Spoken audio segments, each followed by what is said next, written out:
I know we've only known each other for 4 weeks and 3 days, but to me, it seems like 9 weeks and 5 days.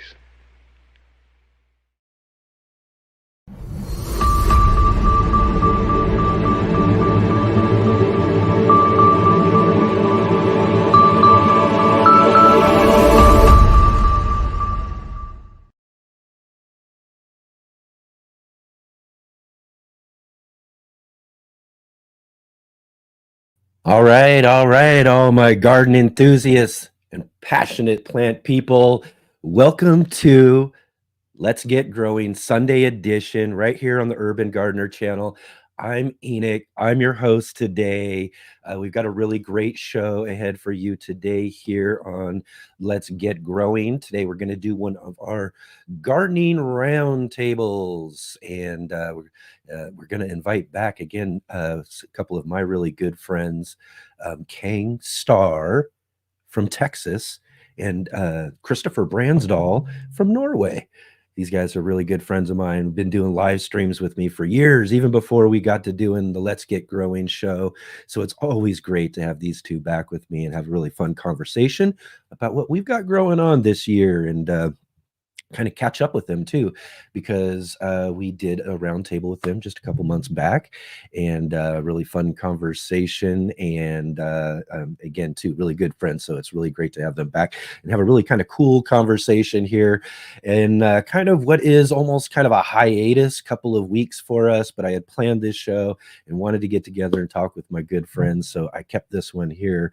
So as a lot of people know, we didn't have a show yesterday. I just kind of came on and hung out with everybody, but glad to be here today for our Sunday edition, and I hope you all are having a great day in or weekend in your garden. Hope everything this last week has been great. If you haven't caught up with us since last Sunday when we were on the show, and basically did just a nice little simple conversation, as I got some really big things going on in my life. We did normally plan a day off or a weekend off from the show for what is our 4th of July weekend here. And that was also when my daughter's due date was for my first granddaughter being born, my first grandchild, in fact, but granddaughter being born. And so I made that kind of the plan. So we took and planned an off week for that, but then the doctors and the baby and all of that had different plans for us. So I ended up kind of taking the week off and all of that for basically just planning the show. I mean, I like to just come on anyways and just talk with everybody where I don't have to set up and plan and get a show prepared ahead of time. But this one was already set and ready to go. And so I said, there's no way I want to pass up an opportunity to be able to hang out with my friends Khang Starr and Christopher Brandsdal. So here I am, and here we are for a Sunday edition.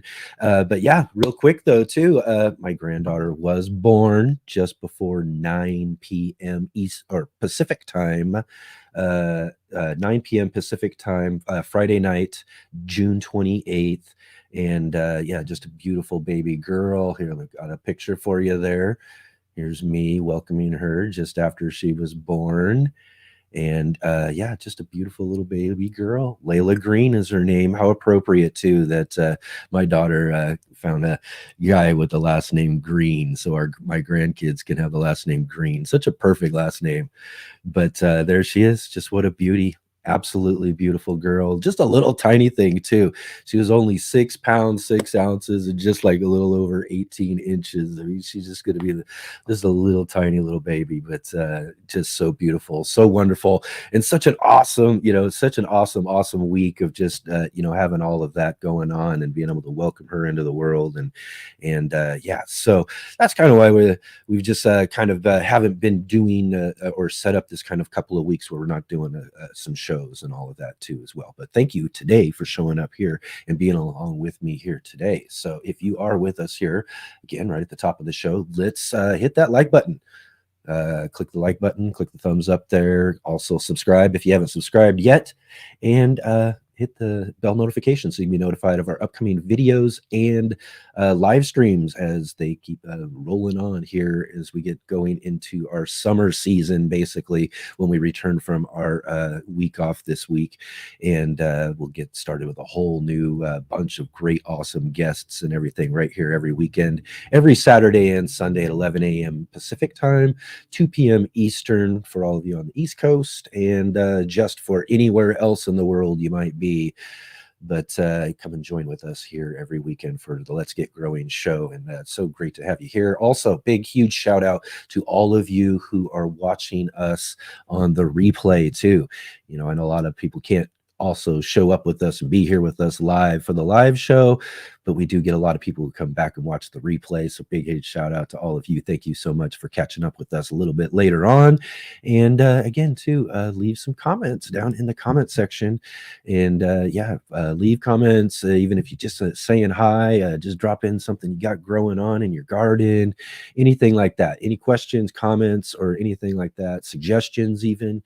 I know there might be some gardeners out there that you might want to have and see interviewed on the show. So definitely get down into our comment section and leave any suggestions you might have as well too. So I love to hear from everybody, and always leave comments. Another thing too, comments, big thing too. We have some real cool guests who always show up on our show and give us a great conversation. And so it's really awesome. We do put links down below in our description to all of their channels or social media and all of that too. And it's really awesome if you go by and visit, subscribe, follow, and do all of those sort of things with them as well too.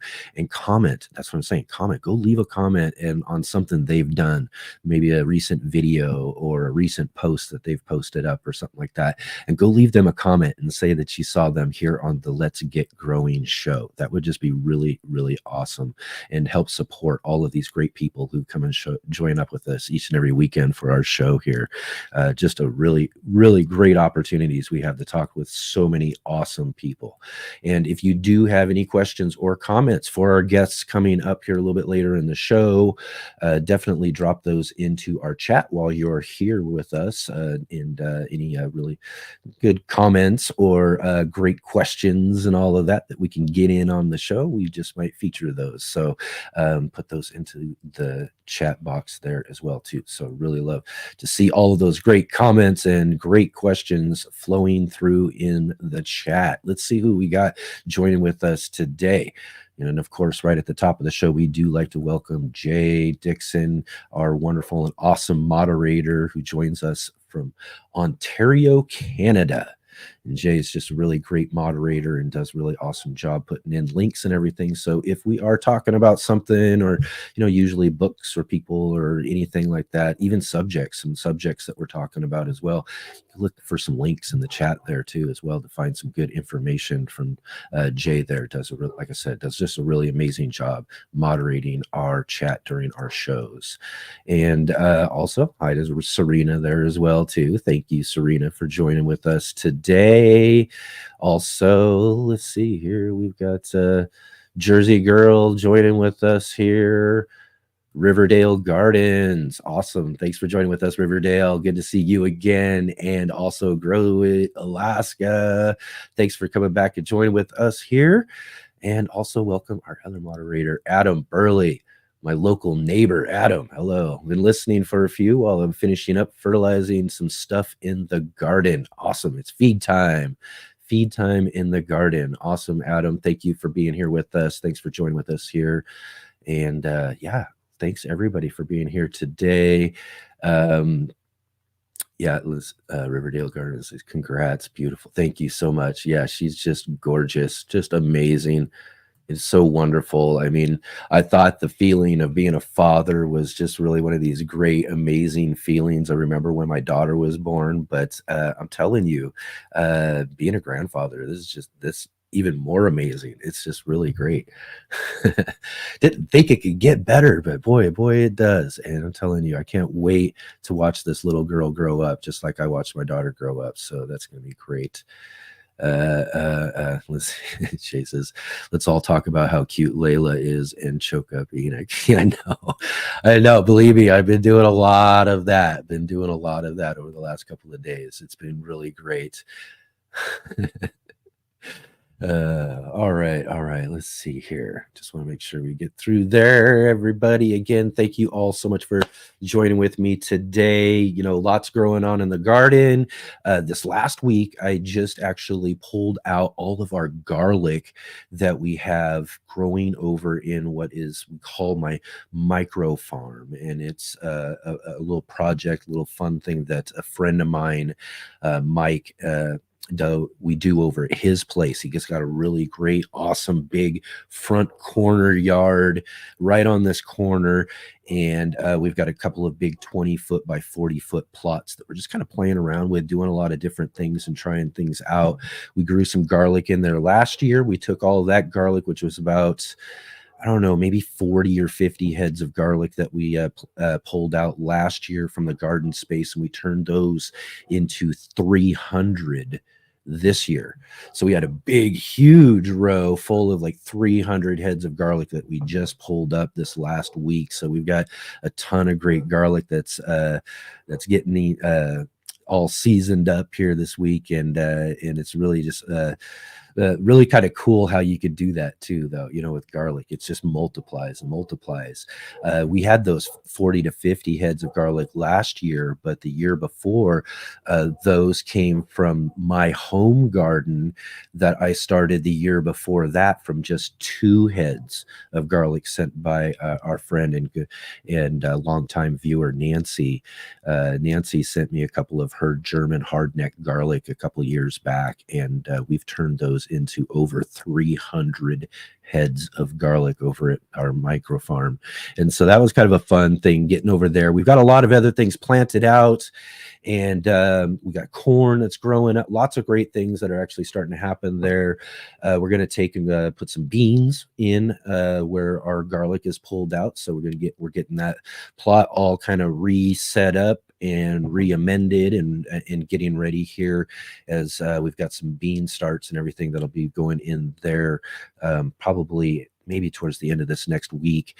And yeah, so by that time, I think what I'm going to do is hopefully by that time anyways, I'll be over there and I'll get a nice video for all of you guys, maybe get some pictures and stuff and show you guys what we've got growing on over there. It's a really fun project. I mean, you know, I wish we could have it just a little bit together, just a little bit better than what we've had, but I think everything so far looks really great. And if we keep it up, we're gonna have some really good stuff coming out of that space over this next through this summer season going into fall. So that's going to be really, really awesome. So all right, it's Sunday, it's our Sunday edition. So each and every Sunday on our Sunday edition, we've got to catch up with our good friend Mark Boucher Colbert. Mark Boucher Colbert joins with us every Sunday to do his segment In the Garden. So enjoy.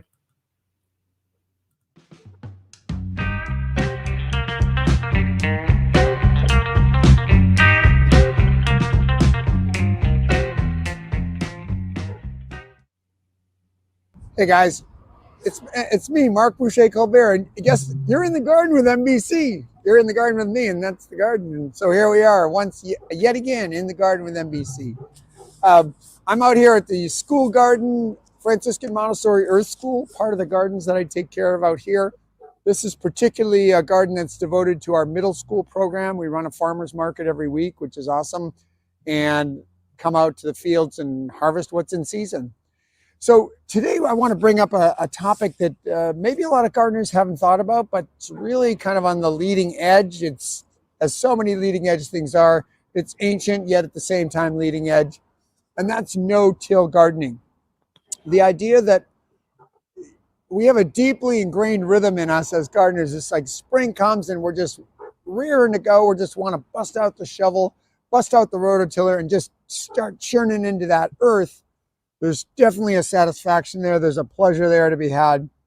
And yet, the more and more we learn about soil science, the more and more we learn about natural systems, the more and more we learn about just how plants grow and their partners, the partnerships that are developed in nature between plants and soil microorganisms, we learned that this may not be a great idea. Disturbing the soil, it may not be the best way to go about things. It's certainly creating more work for us as gardeners in one way. And so, why work against nature? Why not work with nature? That's the whole point of gardening, right? We're trying to ally ourselves with nature and natural systems to the degree we can and benefit from the intense and immense wisdom that's already out there. The stuff's come over billions of years. We don't have to reinvent it. And it's often better if we just set things up and step out of the way and just let it do its thing. So as gardeners, we can do that. No-till gardening has a lot of proponents. I'm going to recommend this book to you, Grow Your Soil by Diane Meisler. It's based on a lot of the pioneering research of Dr. Elaine Ingham, who's a soil microbiologist here in Oregon. And she's revealed just how complicated these networks are, how extraordinary they are. And learning more about that shifts our perspective on gardening. So rototilling, shoveling, anything that really disturbs the layers of the soil, anything that really is turning the soil topsy-turvy, is going to be breaking up some of these delicate communities.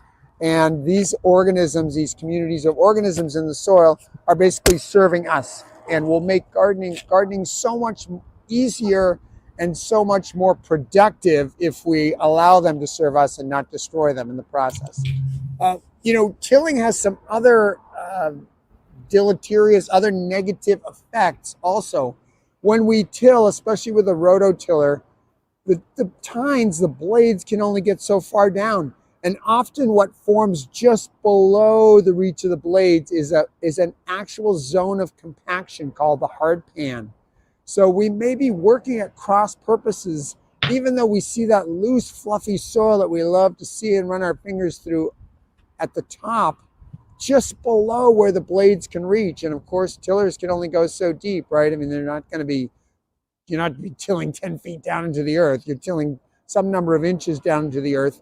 Right below that can form a zone of compaction where basically the weight of the tiller sits and can't stir that part up, and can form a hard pan, which then is very difficult for roots to penetrate through. So there's a lot of reasons to go no-till, both for the sake of the microbial communities and for the actual mechanics of plant growth and the spread of roots through soil. So let's think about what no-till would look like. I think for a lot of gardeners, it's hard to imagine, how do I get that nice fluffy bed that I'm going to level out with a rake and have a beautiful planting surface to sprinkle in my carrots, my whatever it is, my small seeded crops maybe. How am I going to fight weeds if I'm not tilling? How does this work? Well, there's a lot of strategies. Again, I recommend this book to you. Some of our traditional gardening strategies like cover cropping are definitely in there. They form a part of the no-till strategy. I'm going to show you two interesting things that I use in my own gardening practice, and that's covering the earth, especially over the winter, with some kind of impermeable material.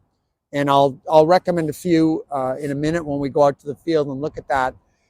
And then just peeling that back and planting immediately into that beautiful brown soil where all the weeds, whatever was there in the fall, has now died and been digested by the soil microbes and macroorganisms too, the beetles, the various pill bugs and sow bugs, whatever's in the soil has eaten all that stuff that's been deprived of light basically all winter. So that's one strategy: cover, let sit for a while, and remove. And then another powerful strategy that I love is flaming. And flaming, as I'll say in a minute, is inherently dangerous. There's a lot of cautions you need to have in place, but it's a great strategy for basically lightly cooking whatever weeds start to emerge from the soil, thereby giving you a very clean surface and not bringing up additional weed seeds. Did I mention that when you till? By stirring the earth, you're stirring up this gigantic bank of weed seeds from every weed that's ever grown and spread its seed there.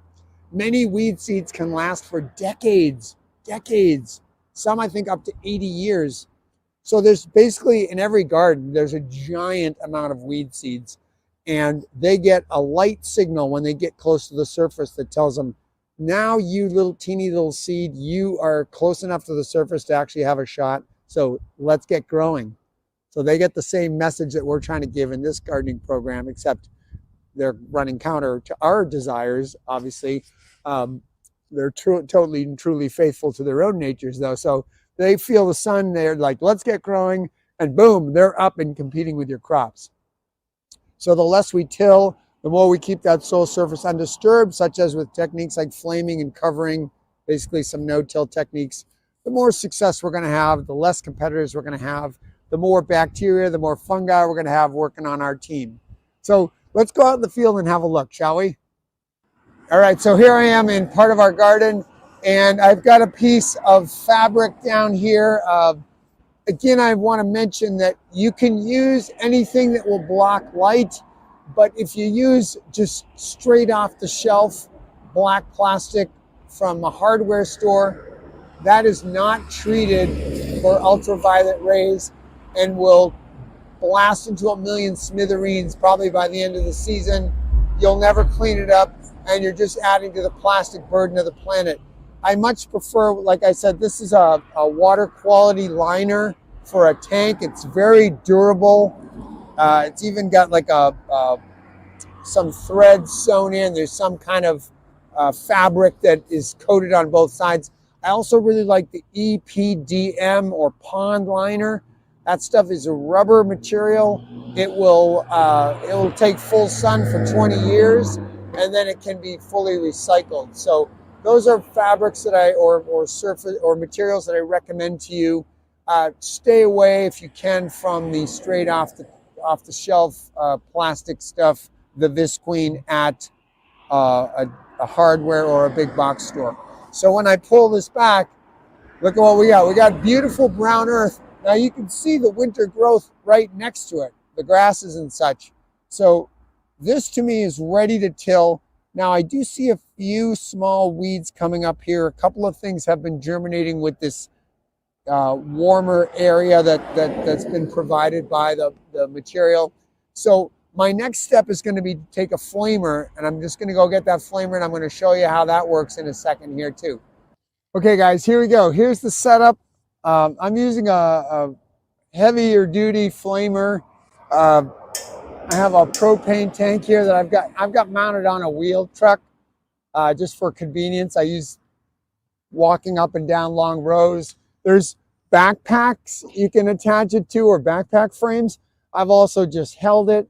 There's smaller size versions that use just like a Coleman butane or propane stove tank. So there's lots of different sizes.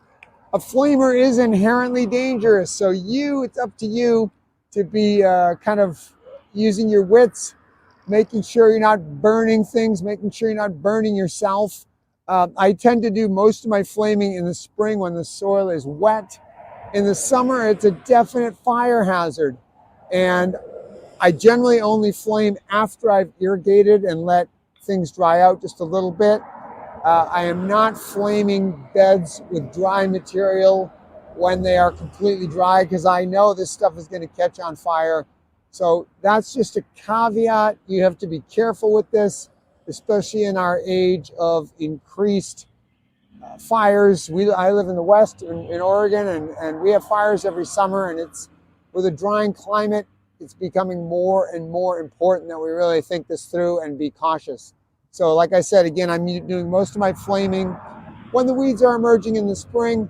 I'll also do it in the summer, but I'm always making sure I'm irrigating, and I always want to have some measure of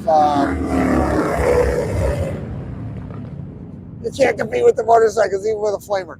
I always want to make sure I have some measure of protection ready to go, some water already, a hose that's live in case I need to put something out. That's just a common sense thing. All right, I'm going to open up my tank. I've got a control valve here. In a second, there's going to be, oh, now this, I got a bad light here, so I got to knock it around. There's a big flame that's going to come flying out of here in a second. There we go. four times the charm. And basically what I'm going to do with this is I'm just going to point it down to the soil, and I'm going to sweep over the soil.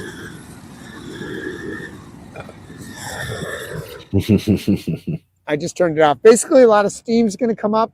Any green plants that have just sprouted will basically get cooked and wilt and just fall over. You don't have to flame them anymore. That's enough. So you're basically making just quick passes over the surface of the soil, and everything gets knocked down. The next day, it'll be dead. You won't see it there. If plants are a little more established, you may have to spend a little more time to get them bright green and get them to that wilt point. But essentially, this is going to be a powerful tool for you. Again, a dangerous tool, one you need to be cautious with, but it's going to be a powerful tool if you want to go in that direction of no-till, because it allows you to eliminate weeds on the surface without making any disruption in the soil underneath there and not bringing any more weed seeds to the top. So I'm going to wish you luck in your no-till ventures. I've found it helpful and beneficial in my garden, and I'm trying to do as little as possible. I'm using techniques like covering. Of course, I'm using standard things like cover cropping. Then I'm using things like flaming to minimize the amount of disturbance that I need to do for the soil and maximize the benefit that the organisms that live there can do for me. So good gardening. We'll see you again in the garden with NBC.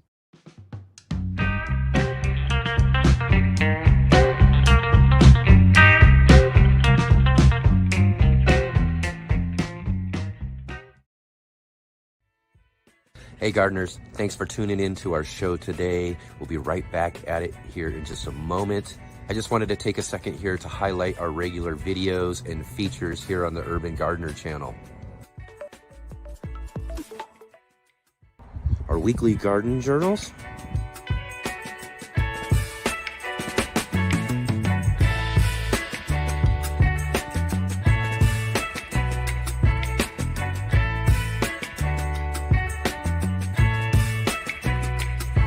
and our incredible featured visits.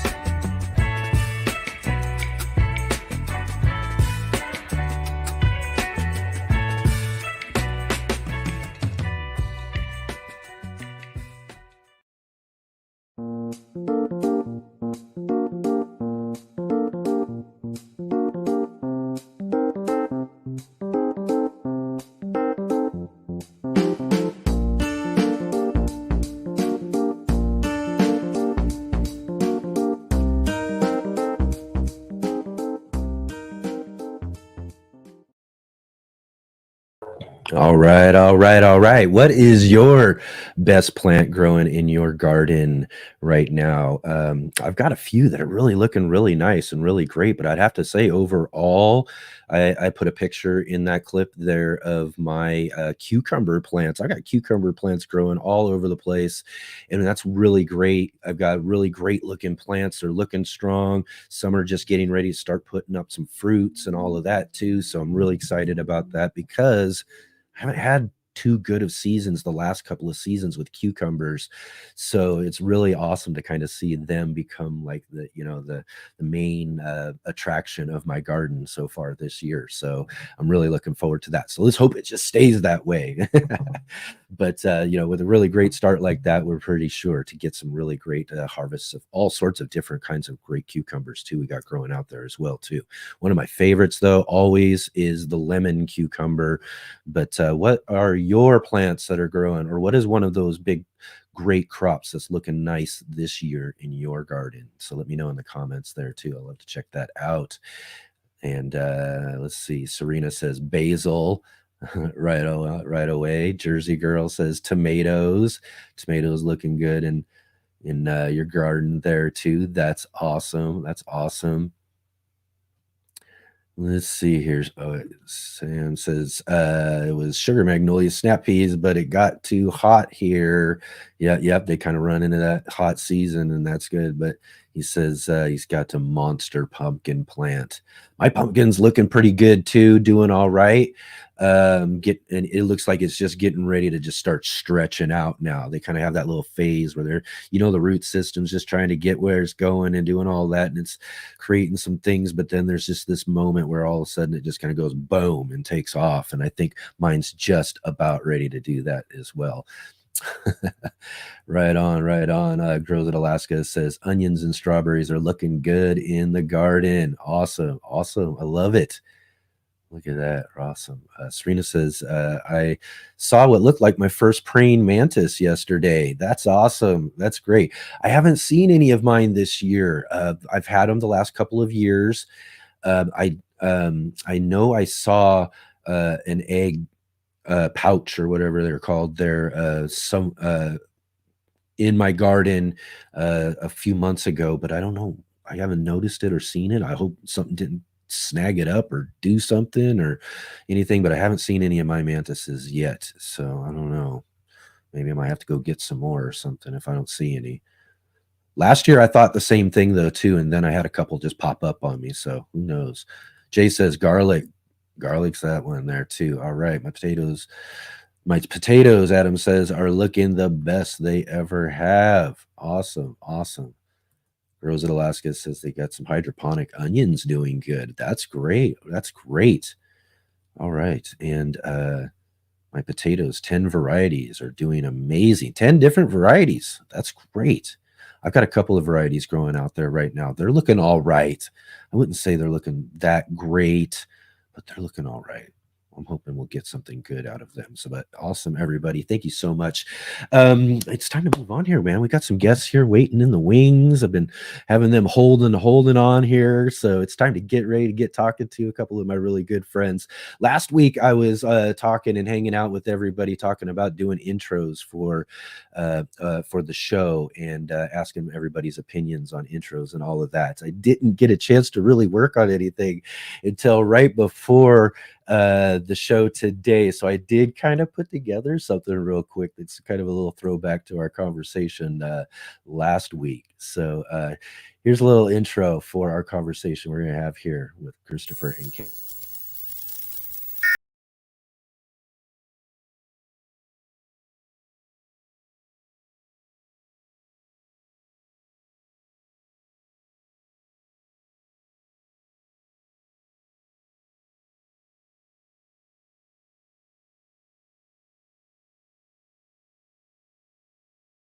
All right. All right. There we go. There we go. Let's bring them on here. We got Khang Starr joining with us there on the road too, right? Yes, I am. And Christopher, great to have you here. Let's adjust this and get this right. There we go. Love All the right. intro. You like that? Did you like that? That was great. Christopher popped that up last week. He was with us in the chat last week, and I thought that was really funny. So I was like last minute going, "Oh, I didn't make an intro like I was planning on doing this week because of everything going on," and so I just popped that together real quick right before the show. Thought that was pretty funny. I will say though too, YouTube might not like that. And if you are watching us on the replay right now and it was silent during that segment right there, you'll know that YouTube tagged me for it. So how's it going, guys? It's great to have you here. How you been doing, Khang? Like I said, you're on the road there, huh? I'm doing great. Thanks for having me, and congrats on the grandbaby. Thank you. Yes. What an exciting time. Amazing. So amazing. Yeah. She's just beautiful and amazing. It's just like I said, like I was just saying a little bit earlier, you just, as a father, you think it's just amazing when you get to see your children born and that whole process and all that just kind of changes your life. And yeah, and you just you don't know until you become a grandfather or a grandmother and you move on to that next part of your life, how amazing it actually even gets even more. You know what I mean? It's like I'm really elated right now. You're very young grandfathers for sure. Yeah, I did. Yeah, I did. I am. I will. I mean, I am still a young grandfather for even my daughter waiting a pretty good time. She waited 10 years longer than I did. So Wow. We are old dads, Khang. Right, old dads, right? We are, Chris. You're the smart guys who took some time and had a little bit of a youth first, right? And then had your kids. Me, I jumped right in. Yeah, it's perfect. Yeah, I mean, I don't think you can go wrong, because I have some friends right now that started early, and now they're enjoying the time while I'm not enjoying. I'm tending to the kids, and they're like out on vacations all the time. Yeah, it does. There's that kind of like back and forth on what's better, Yeah. right? Do you get some time in your 20s to yourself and have some fun while you're young, or do you get some of that time later on in life and really have, and get started earlier towards, those retirement days and have a lot more fun then. So I guess, I will never know as far as the 20s and whether that was, but my daughter has that experience, so I guess she says it was a good thing for her, so I think I agree. How's it going, Christopher? How you doing up there, man? Perfect. Been watching the birth on the sideline from Norway. yeah excellent. Yeah, congratulations. You must be so proud. Oh man, I'm telling you, it's just amazing. Just I can only reference it really to like that moment. I remember my daughter was my only child that I got to see and be born and that sort of thing, and I just remember holding her that first time, and it's just one of those most amazing feelings. I mean, it's just like my whole life changed in this one moment of looking into this newborn baby's eyes. You know what I mean? You don't think life can get any better than that. No. Until you become a grandfather or a grandmother, I suppose, and you're looking into the eyes of, that next generation, right? Yeah. And that's just amazing too. It's a whole different experience, but it's completely amazing. Yeah. Fun times. Yep. You guys will get to experience that someday. Yeah. I'm just here to tell you it's going to be great, and you're gonna love it. We're gonna remember this one day. Yeah. That's right. That's right. Right on. So again, Khang, you're on the road there. You were just out visiting your property, right? Checking on everything growing out there. Yeah. So I was planning to go out there, do some stuff and get back early. But then, I got carried away. I had neighbors stop by, so we chit-chatted for a long time. Yeah. Man, these the folks out there are such amazing people. They have like some of the best stories, and when you talk to them, you just like, there's just so much you can learn, and then things you get carried away and you forget what time it was. That's right. So easy. Yeah, I did pick some figs, because I grew some figs out there. Oh, and, nice. I picked a few, and I only go out there once a week, so some of them dropped to the ground, and I was able to get a few. Yeah, they were really ripe then, huh? Yeah, way ripe. Yeah. And that's kind of, I don't know. I mean, some figs I love when they're just really ripe, and they're just, I mean, it's almost the best when they're about ready to just fall right off of that tree there. So yeah, sometimes those are really good. I'm looking forward to mine. I got some figs on my Chicago that are starting to really form up right now, so I'm probably still a few weeks away from being able to have those. But man, figs are delicious.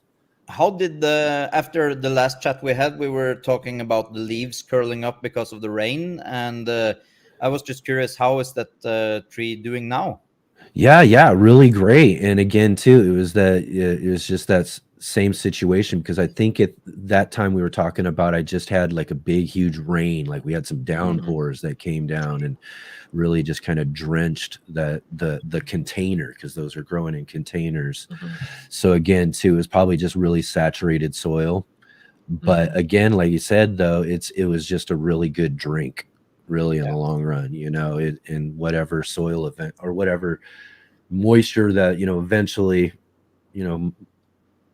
drained out over the next day or two, and it just starts stretching out even more, and those leaves just uncurled by pretty much that afternoon, though, too, when I talked to you. I mean, I remember going out there going, oh yeah, you're recovering right away. So yeah, that's just pretty much the situation. It just got saturated, and that's a thing with containers too. That can happen, even especially in the big, large containers, because it's going to take a while for some of that water to actually kind of drain away. Yeah. Yeah. So Look at in the my figs that I picked, Enoch. It's Oh, like those. this thing Look is at like that. so massive, but Oh it kind of yeah. shriveled up a little bit because it's just so ripe, and I mean it's like jelly right now. what variety is it? This is called the Blue Giant, and I mean they are giant. Yeah, They're I like, see that on the camera. When it Wow. looks big on the camera, it's huge. yeah, Yeah. it's like a size of like a peach, Yeah. Yeah. They're just so massive, and we have a lot of wind out there. So when they get really ripe, they're ripe, and then the wind would blow, it will just fall off. Yeah. So much weight on them. But is it what type of fig is it? Is it like the sugary honey type or the more red wine type fig? I think it's more honey type because Yeah. it tastes very honey flavor. Yeah. Yeah. Wow, I'm envious. I have to learn a bit more about figs to understand the differences. I need to try a few more different varieties. Yeah. I did Me go and too. I'm visit. pretty new to it as well. Yeah. I did go visit, and I'm trying to finish up a video right now from my visit a few months back. I went to go visit a guy in Northern California. It's got a channel and called Fig Hunter. And they actually got all of these varieties they get from all around California, wild varieties of figs and all of that. And they get Wow. and they got all of these massive, their properties just filled with, the big containers, kind of like the one I got outside, just all over the place with all these different varieties of figs everywhere. And I did get to try a couple of different ones there too, but I need to, after that visit, I was like, I really got to learn more about figs and really get in and get, because Maybe you I have think them on they're the one of my shelf so you can test favorite them. things now. They really are one of my favorite things now. Yeah. And I'm new to them, so new to them. And, I didn't grow up even knowing that really understanding what they were as a fruit or even they're not, I don't even know if they're a inverted flower, if they're even considered a fruit officially, but I didn't know much about those. All I knew about are the little Fig Newton cookies. That's the only time I ever heard of the word fig. You know what I mean? I had no idea that it was a tree or anything, and that it produced fruits, and that's what that even came. It was just a name of a cookie to me. I grew up eating a lot of figs, but we never got them fresh here in Norway. We only got the dried ones, but that was like a Christmas staple that we had every year. We had the dried figs, and so I kind of grew up on that and really loved the taste. But once you get to taste the real figs, it's I've never even tried the dry ones. I'd be even interested in trying dry figs too. I gotta dry check that figs out. are really good. And if you so what we do is we make jello, is it called? I think Right. we make that from figs, and we use that on cheese, and it's phenomenally good. So figs can be used for so many things, and especially the dried figs are really versatile, and I love that. Yeah. In my greenhouse, I have last year I got Ronde de Bordeaux fig tree from France, and I had it in the greenhouse this winter, and it got down to, I was checking here, minus 34 Fahrenheit. So that was really cold. Yeah. So I was thinking that bush is long gone.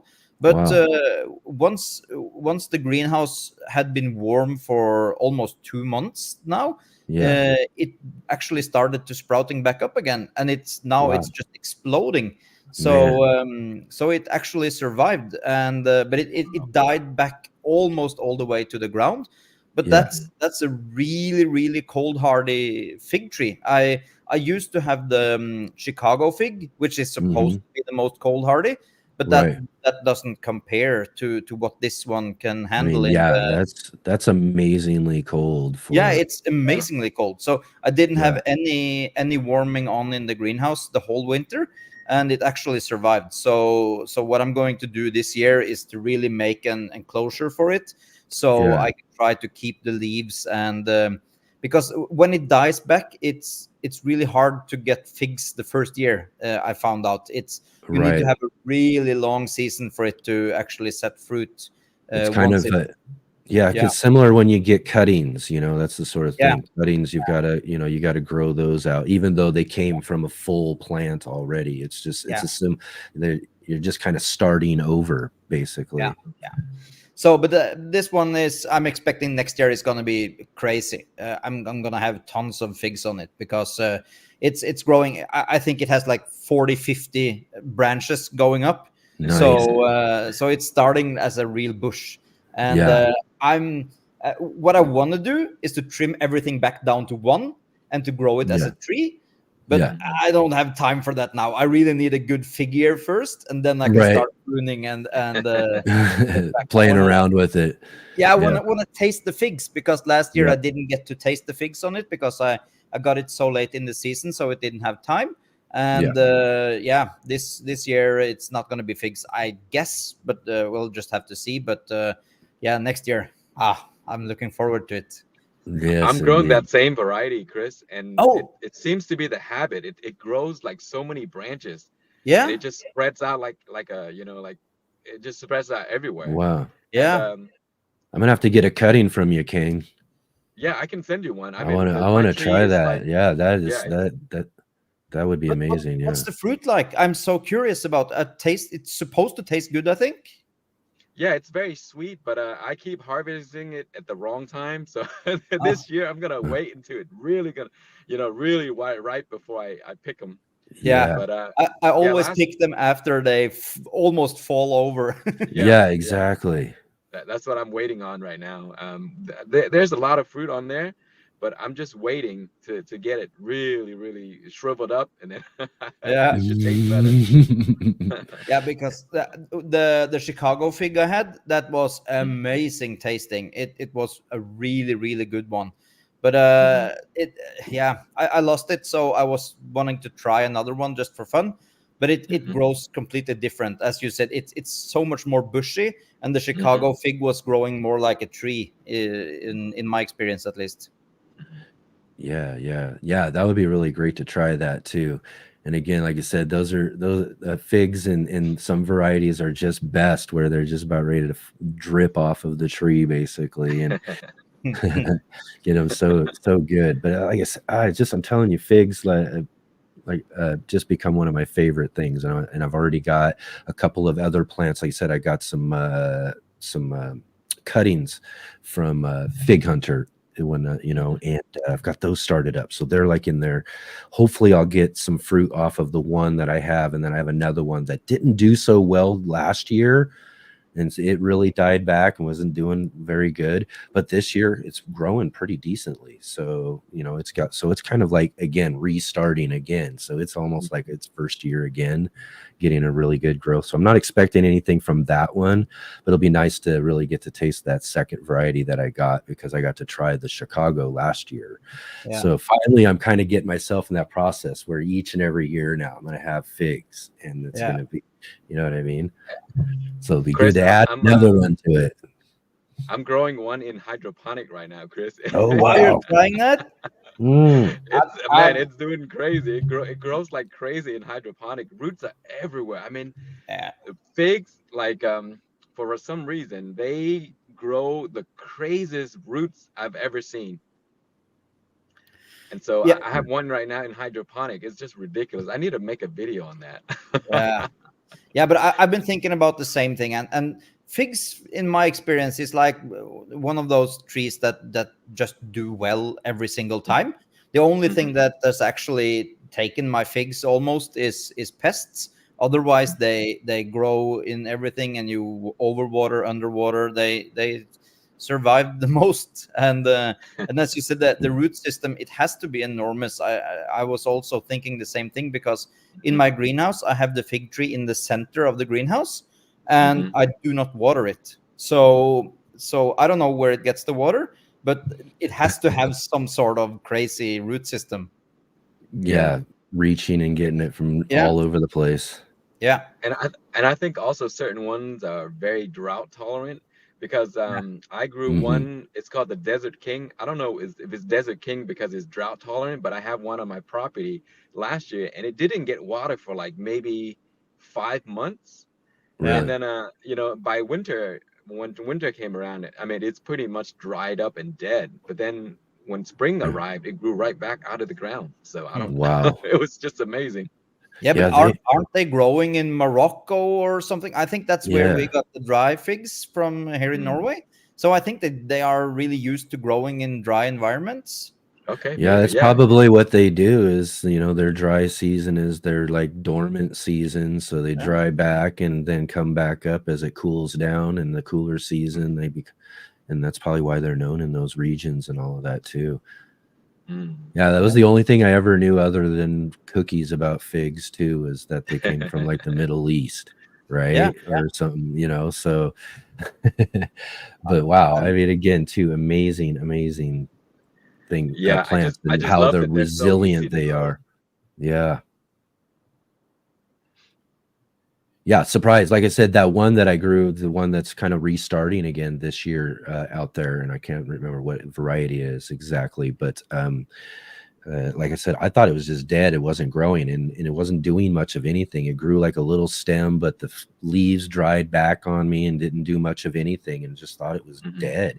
I just let it sit there, and that's all it was. It was sitting basically in a pile of pots of basically dead plants and things that I need to recycle the soil for.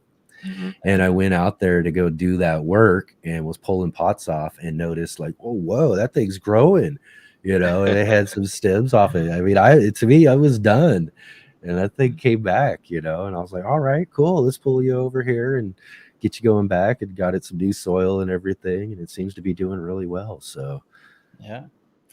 last year just wasn't its year. Yeah, you've learned more. That's the difference. Right, right, exactly. Yeah, so especially like with figs, you don't want to give in on them too easily because yeah, like you said, they're really a resilient type of plant, Yeah. tree, or what are they? A shrub, a tree, or I think that really depends on the variety, because some places I see fig trees growing wild that are just huge trees, and yeah, other places they are just growing like shrubs. So Hmm. I yeah. think it's difference in the varieties. That's probably very true, huh?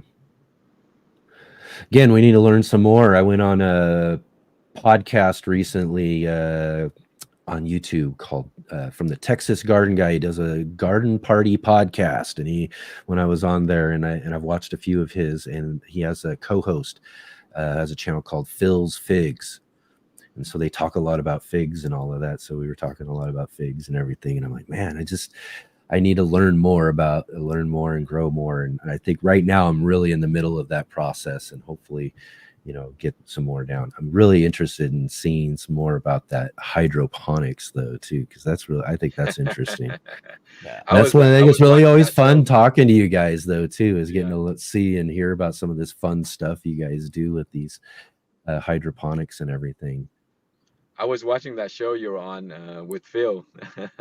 Yeah, with the Yeah. garden party podcast. Yeah, that's right. You were Yeah, there. That's I right. was Yeah, there. King. Thank you for even showing up and being there. That was great. Yeah. So we get to talk some figs and all of that too. That was really great. But That's I think Chris, you and I should get together and do some hydroponic figs and give each other notes. yeah, yeah, Yeah, yeah. yeah. Or do So comparison videos, do like Yeah. back and forth videos where you guys yeah, collaborate and do like some back and forth videos of how you're doing it and then how you're doing it, and Yeah. show each of your results and all of that. That would be really yeah, fun. yeah, yeah, People yeah. would love to follow along with that. I would love to grow some more figs indoors, and I also was thinking that if I'm going to do figs indoors, I'm going to do it hydroponically, because it's going to be the same as the guava and the coffee and those types of trees. They Yeah. really seem to be perfect fit for hydroponic growing. So Mhm. if I'm going to do a fig again indoors, it's going to be a hydroponic thing, I think. Yeah, it's just too easy with those big trees. Yeah. And I also I'm curious. So there's a couple of things. First of all, update on my grow room situation, if that's interesting. It totally is. I was going to I, get there for sure. yeah. So I have contractors now working on it, Yeah, and because I saw a picture you posted. That's what I yeah, was going to say. Yeah. yeah, that was when it was cleaned out and ready to start, and now they have framed in the new door that is going in, and I have some other contractors coming in, and they're gonna do the flooring with concrete, and then they're gonna put a layer of epoxy on it. Oh, nice. So they're gonna have epoxy on the floor and a little bit up the wall, so it's kind of a water barrier. Yeah. And I have a huge drain in the room, so that room is just You perfect could, for hydroponic projects. yeah. You could just basically almost flood it out, right? Yeah, And drain it yeah. out. I could Wow. put like this of water in the Oh, room, and wow. it wouldn't be any problem. So it's gonna be perfect for That's hydroponics. going to be So I'm cool. gonna do, yeah, I'm gonna have so many more hydroponic setups now, because it's gonna be easier for me to drain the pots, and it's because one of the things that was really hard with especially the coffee and the guava, those types of trees that are growing so big that it's kind of not possible to move them around. It's too heavy, and yeah, it's just a hassle. I never was able to easily change the water, so I would like maybe every 3 months or 4 months or something, half a year, I would like to drain the pots totally, and to Mhm. just rinse them out. But I have to do that with the tree inside. And Right. now that I have everything with the flooring set up, I can make a mess, and it just doesn't. It's not a big problem. So that's gonna be so much simpler for me to do those types of long running projects. That's Yeah. awesome, Chris. We should you should give me a live tour of your grow room. I have a lot of ideas I want to run by you. Yeah, perfect. Yeah, perfect. Yeah, because like most of the hydroponic systems these days, they don't go with the way I envision it. It doesn't work well. So I wanted to run it by you. Maybe we Yeah. can come up with something else and grow like massive trees in it. And through you, we probably could do it because you have the space. I don't have the. Yeah, the space is perfect. I have Yeah, 50 centimeters, so I think that's almost 2 feet yeah. more in the ceiling height, and that Wow. that gives me room for so much more plant. I can Yeah. move Yeah. all my grow lights up, and the banana will be able to finish up, because my banana was fully grown, but it just wasn't any more room. Yeah. so Yeah. so the So, All banana right. like, project is how tall is the ceiling then? it's 2 meters and 70 2 meters 70 centimeter. I don't know what that is. 2 meters, so around 6, 7 feet. Yeah. Okay. Yeah. It's 8.85. Oh, Oh yeah. wow, Almost 9 feet. yeah, Yeah, that's pretty Yeah. good. yeah. That's So pretty so good. it's decent. Yeah. It's supposed to be good enough for houseplants. And it's also a little bit bigger. The last one was about 300 square feet, I think, and now I have close to 400. So everything is better in regards to everything. Yeah, Nice. I'm excited about that. But one of the things that I really want to try to grow, there's a couple of things. I don't have any good luck with any of those. I've never been able to grow avocados and mangoes. They Oh always seem man. to find a way to die. And Right. I've only grown them in soil, never tried hydroponic. But I was thinking that if I was able to do it one time, it probably has to be a hydroponic setup. But I really want to try avocado to see if it's possible to get them to fruit, because Yeah. I was watching a video on YouTube. I don't know who put it up, but it was about avocado tree grown from a seed that was producing fruits, and it wasn't too big. It was a decent sized tree, something I could have indoors, and it was Hmm. producing more than enough to say you actually grow avocados indoors, and it produced fruits after 6 years, and he had Wow, them. that's a long time. Man. Yeah, it's a long time, but he had it in the pot the first 4 years, and it didn't do anything. But when he planted it in the ground, it took 2 more years, and then it was just full of fruits. So, so I'm thinking with the setup that I can do in hydroponic with the grow lights and giving it the nutrients, I think I'm gonna cut that down to maybe 3 years or maybe less. Yeah. So, but it would be so much fun. I wonder what varieties he was growing, because some of them need pollination. Yeah, it was a store bought. He didn't know. He was just picking one from the store, and he just got that. I don't know if maybe somebody in I think it's in Australia. I think it was in Australia.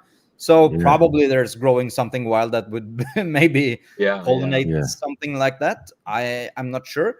But I don't know, do they need cross-pollination or can they do hand pollination? There's certain varieties that can pollinate on their own and they will produce fruits. But there's some that they do require. So you have to be kind of selective in what variety you choose to do that project in, probably. Yeah. Just to be sure of that, probably, huh? Yeah. So that kind of puts a break to my project because I don't know how to source that, because for me, where I live in the middle of Norway, Norway, it's I'm not able to get that. So maybe I need help from one of you. Check out Phoenix, Arizona. There's a guy in Phoenix, Arizona. He's got a tree shop down there. Yeah. His name is Seamus O'Leary. It's not his actual name, but I followed him from another channel years ago. But he's kind of one of these guys that he just shows up in my social media feed because he's been a friend for years, and every now and then I see. But he runs a tree shop down there, and probably has a bunch of different varieties and all of that, and probably could really give you that information about which ones need pollinations and which ones don't. And I'll find out where that is, and I'll get you a link, and you can check that out. I don't want your project to die, because I'm telling you, Khang will probably agree with me. If there's anybody who can do this and make this happen, it's got to be Christopher Brandsdal in this grow room he's got, right? Oh, well, I don't know. So we'll get you hooked up. I just gonna need to find the seed, but it would be fun to try it. I think when you tend to overwater and kill your avocados, it's better to just roll them in water. I think that's just the simplest solution, and it probably worked out. So yeah, that's right. And again, too, I mean, you've grown this coffee plant and all these other things, and done this sort of stuff, which is would be a challenge, and seeing that sort of success, I'm sure that you probably figure out what it would take to get the avocado to go to work. I'm pretty sure of it. I did grow, I did 2 separate coffee trees, and they both went to flower and to fruits, and both within from the seedling to ripe fruits under 2 years on both of the trees. So it's really, really fast. And I was actually getting a message just here the other day on my YouTube that somebody that was living in somewhere in South of America, they were growing, they were living on a coffee plantation, or what's it called, and they use actually 3 years and up for the trees to bear fruit the first time, because as he said, I'm probably going there faster, even though I'm growing indoors. I'm going there faster because I don't have to follow the rain season, and I don't have to do all those types of natural things that the plants are actually doing out in the wild.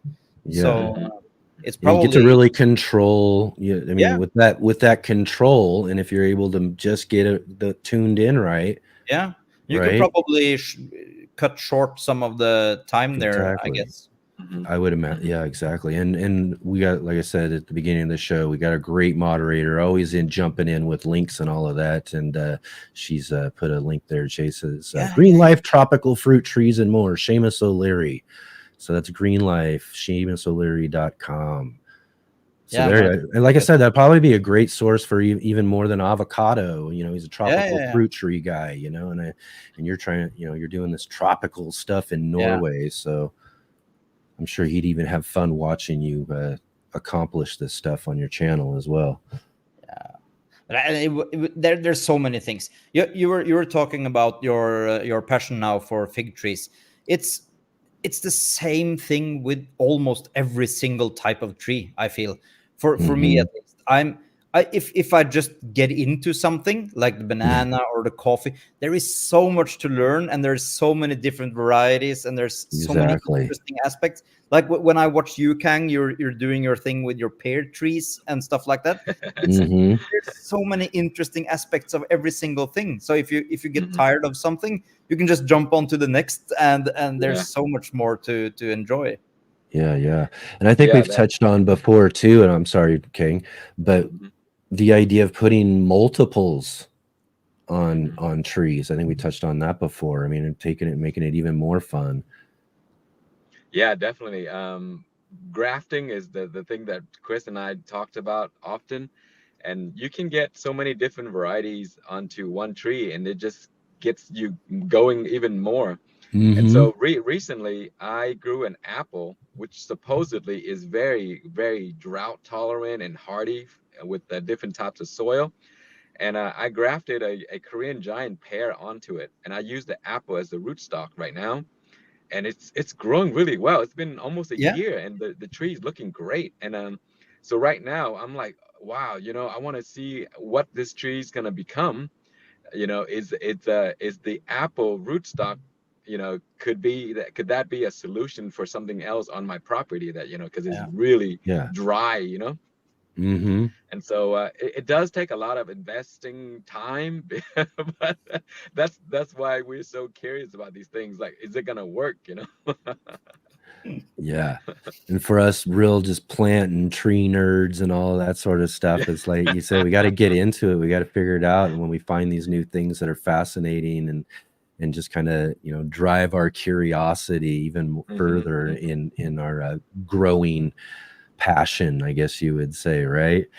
So and finding those newer projects and getting on and seeing where you can take it next is kind of a fun thing as well too.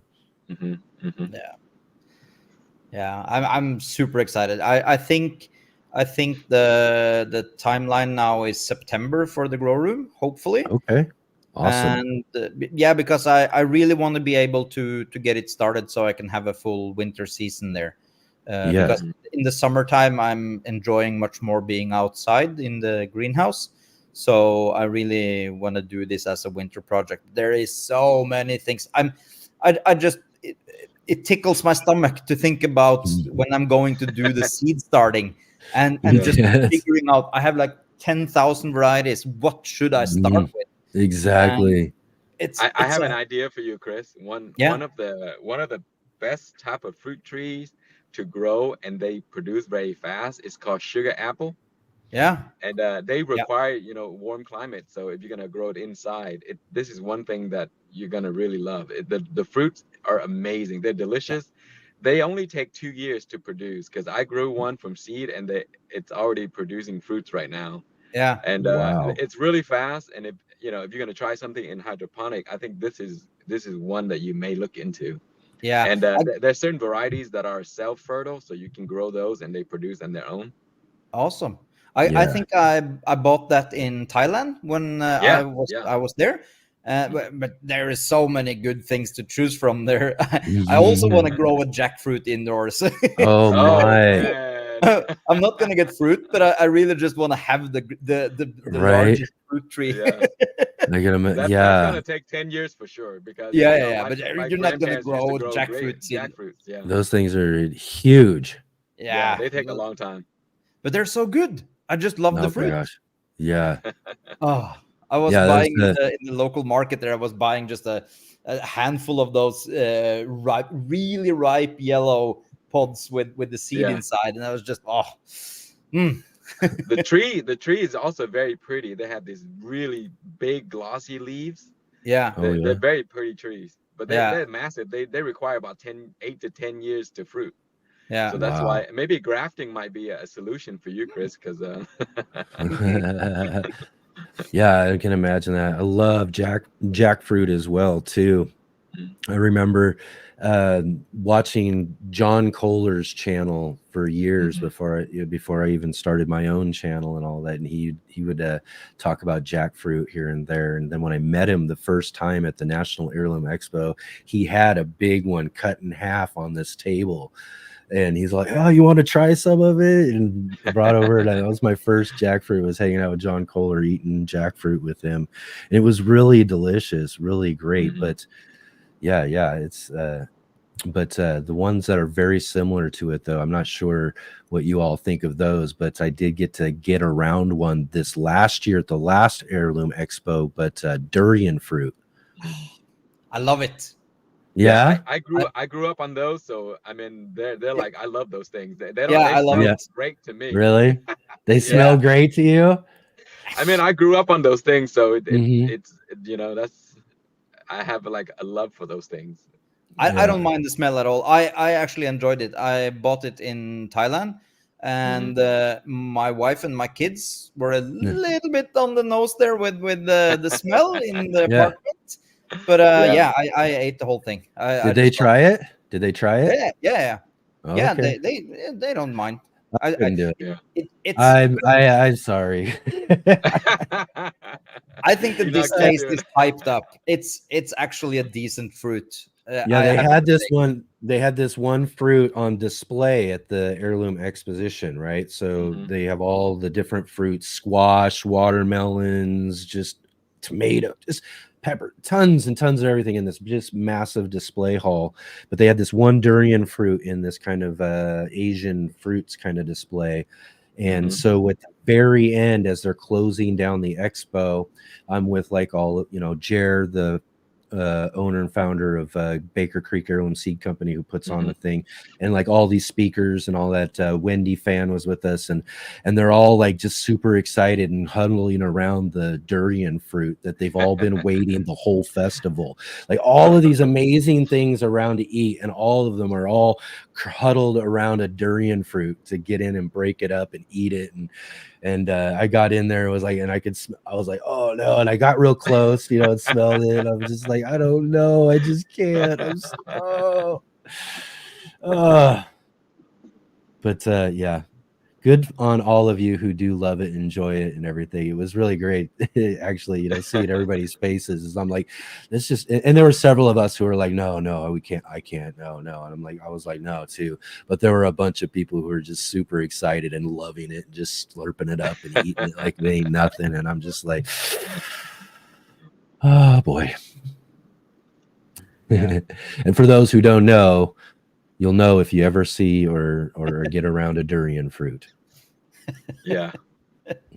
No, but that's a good one. Yeah.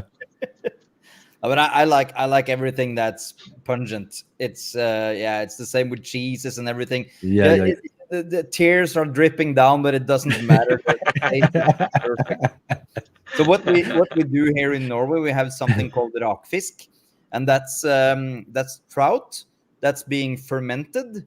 Oh. So what they do is they put down in the summertime. It's from the old tradition where in Norway you couldn't get food in the wintertime. So what they had to do is preserve the food in the summertime and to be able to enjoy it in the wintertime. So what they did was they take whole trouts and they salt them and put them in a brine, and they just let that soak for months and months to end. And when you open up that lid, it just tastes like death is on the way. Yes. But I love it. What do you call it there? Rakfisk. Osfis. There's something else is like slurströmmen or something. Surströmming. That's a Swedish thing. That's Is it similar? Yeah, I'm not sure. I think ours is smellier.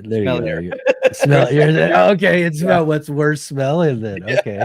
Not Chris, what's have you better ever watched those challenge video where those guys try to eat those? No, I haven't. It's the most hilarious thing ever. It's like there's these guys, right? They'll come and they're like 4 or 5 of them, and their attempt is just to try to eat one, Yeah. And I mean, there's a few of them that just threw up before they even got there. And it was so funny. It's the most hilarious video. I gotta find it and show it to you guys. Yeah. It's so funny.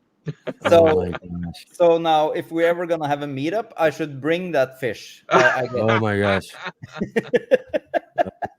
A taste of we Norway. have to film it. I'm too. gonna be the one Yeah. guy who can't get Durian there. and the The fish. I think I'll be fine because I would do it. Yeah. But it's good tasting. Yeah, lutefisk. Yeah, that's also. Yeah. I don't like that. It's just what's lute? That's lye. I think the thing you use when you're cleaning or something. Really? It's called lye. Is that? I think that's lute. Loot fish? So they prepare the fish, the cod, with lye, and it just isn't good. So the fish turns almost transparent. It's a horrible thing.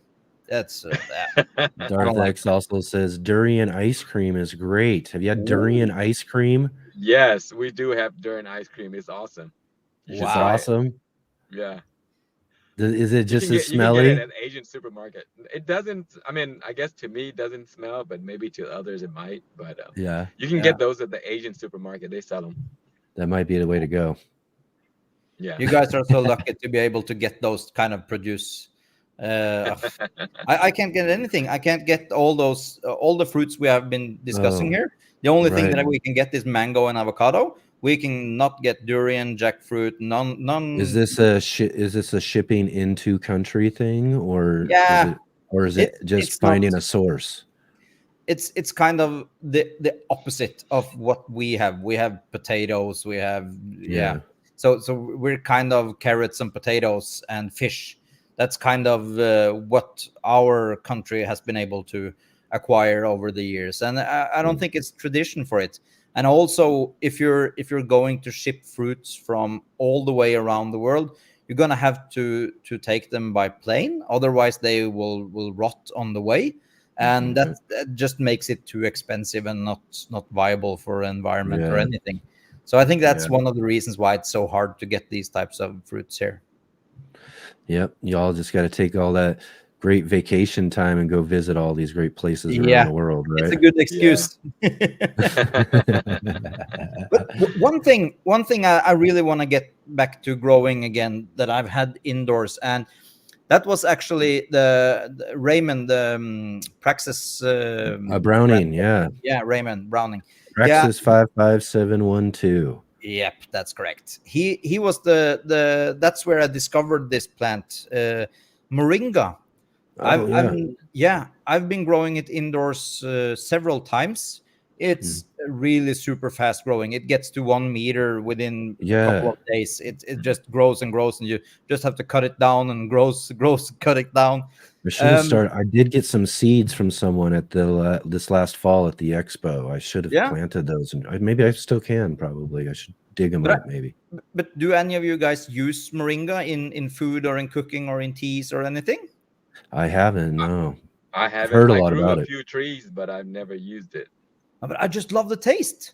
I just grow them to eat the leaves. I really like it. It has a really distinct taste. It's like nothing else. Right. And I really enjoy it. I need to try it now. Yeah. And you're just taking fresh leaves. Yeah, I'm just picking the leaves. I'm just eating the trees, to be honest. Straight off the tree, raw? Yeah. Oh, wow. Tasty right off the tree. What I've seen online that they do, because it's kind of everything gets healthy when it's online. So what people do is they dry the leaves and then they grind it up to a fine powder, and they use it for a tea or as supplement for this and that. I don't know. I'm not a holistic healer. I just like to eat like a cow. I just go in there and I'm a lot like that too. Well, from my garden, a lot of stuff gets eaten right out in the garden. Yeah, but I just ever since the first time I grew it, I really just enjoyed eating it. I like the taste of it, and it's supposed to be very, very healthy. So Yeah, it can't hurt, I guess. I've heard a lot about that too. Yeah. I will say though too, just to mention Ray one more time, that's where I first saw durian fruit too. I remember he got one shipped to him or sent to him, and he remember him opening the box and going, and then looking at the camera like, "Whoa, yep, that's what that is." Or no, he was also mentioning that you could smell it from the mailbox. So he was like, he knew what it was when it arrived. It's not that bad. Well, we're very lucky in Texas because I can go to the Asian supermarket and buy like a massive jackfruit or durian right away, and they're fresh. Yeah.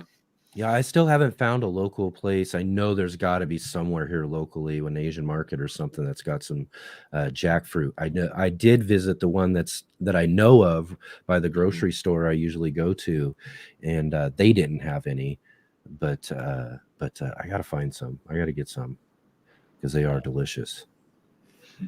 They are like really messy when you cut them open because they're super sticky.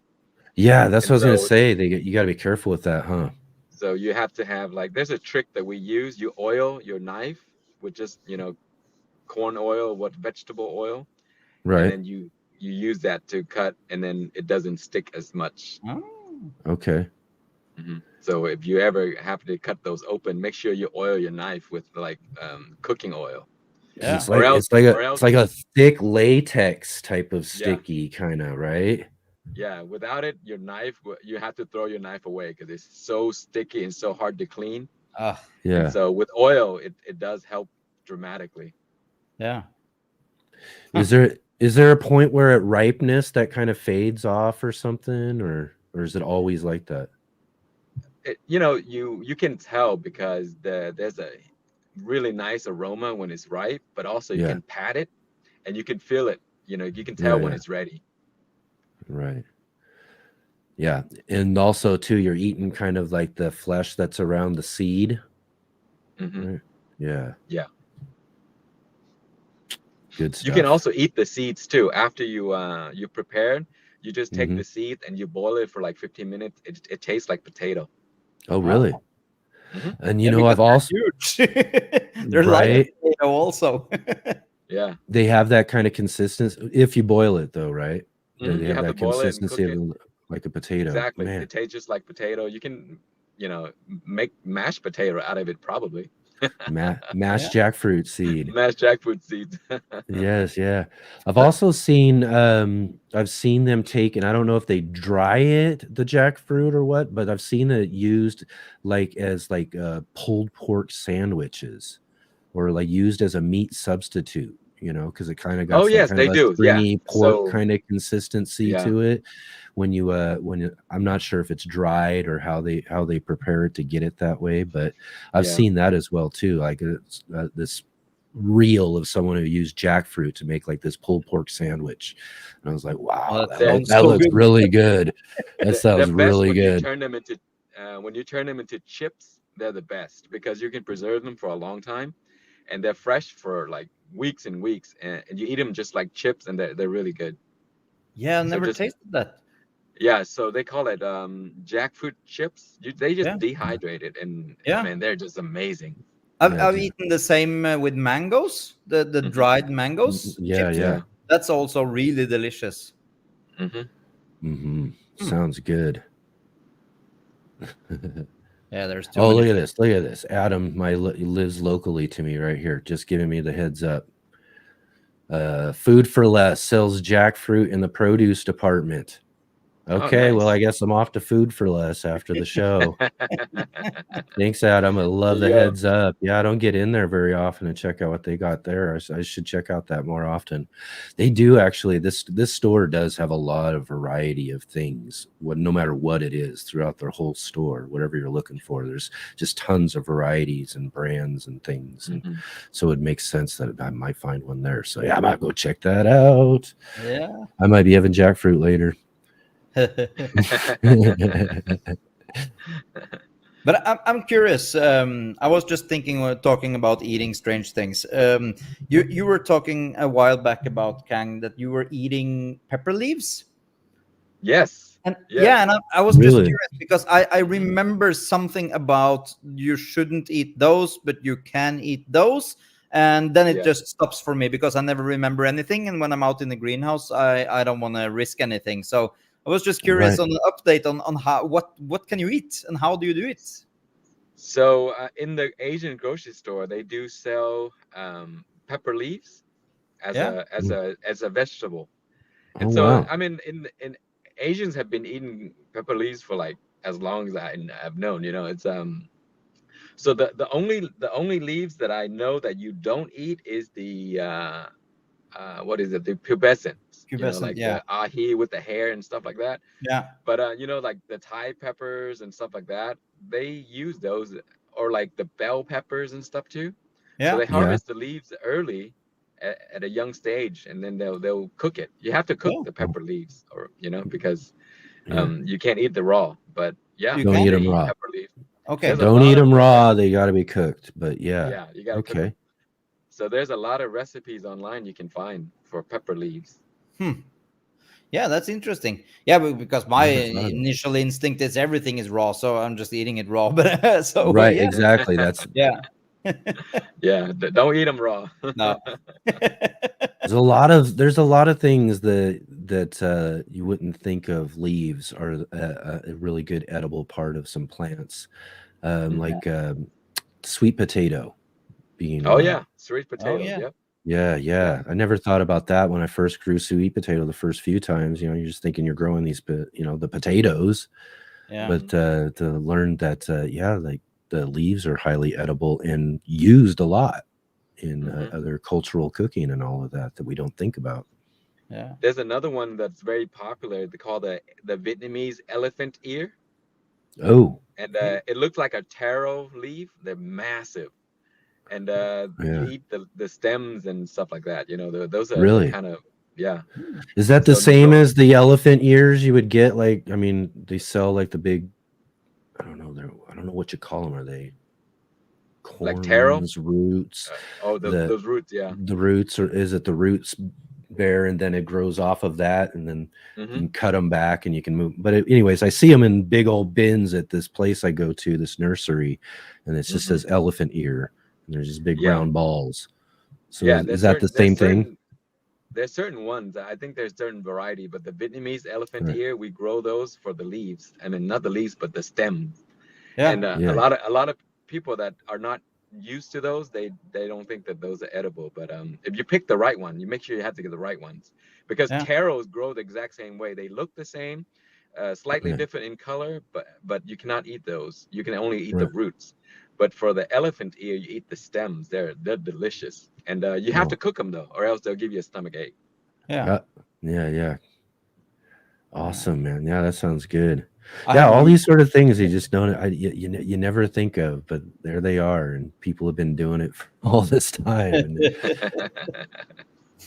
yeah, right on, guys. So, what we got growing on now? One of the things I was saying is that we got to talk to you all. We were just pretty much in right in the midst of spring last time you were on, so now we're just really getting summer going now, and so how things growing on? We'll start with you, Khang, though, too. You're down there in Texas, so I'm thinking things are really starting to warm up for you, right?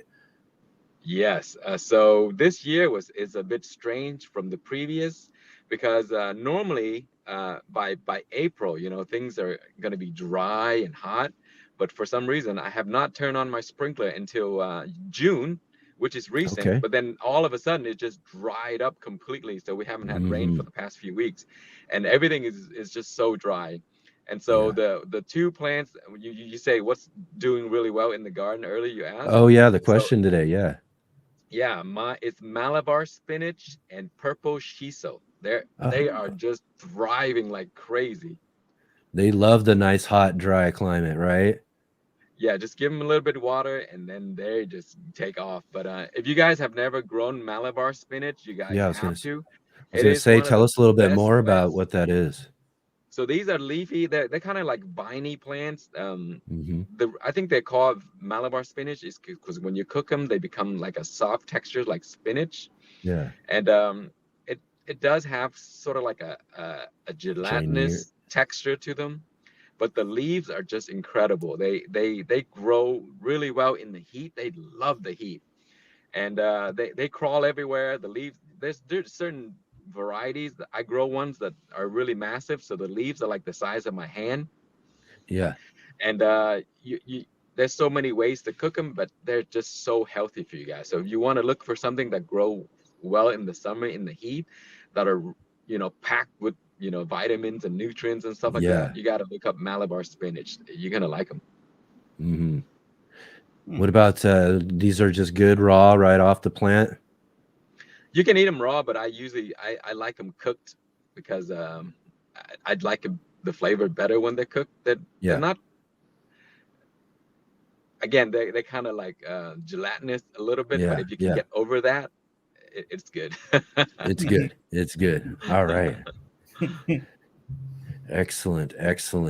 Right on. How about for you, Chris? How things going on? I know you were talking about the grow room, but you got some things growing anyways, or?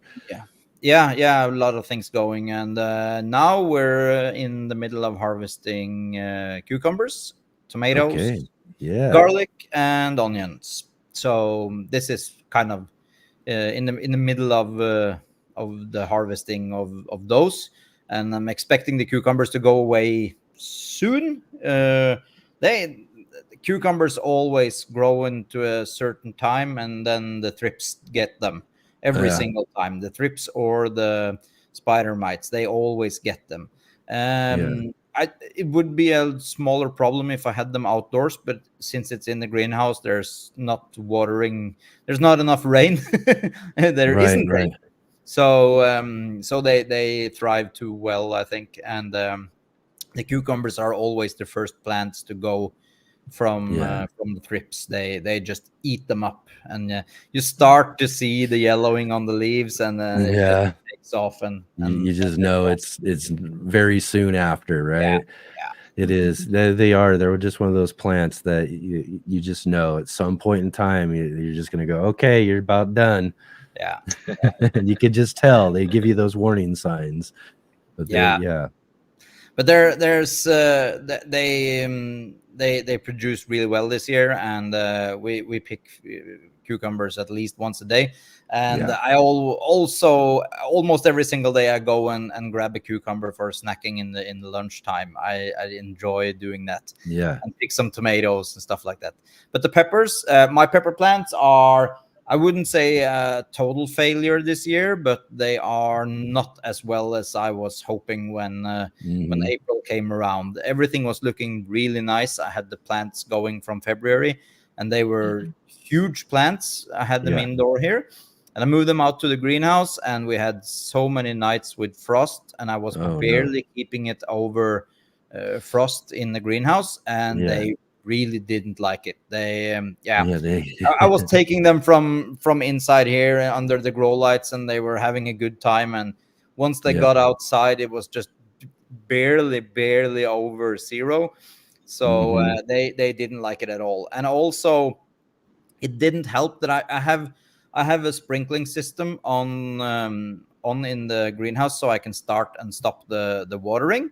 And I started the watering in the morning one day, and I was in a few meetings, and I totally forgot I was watering, and I didn't remember it until the evening. So it had been a full flood of water from the early morning until the late night, and they didn't like it. So I was just flooding them, to be honest. And when it's in the greenhouse, also it doesn't dry up as it would outside.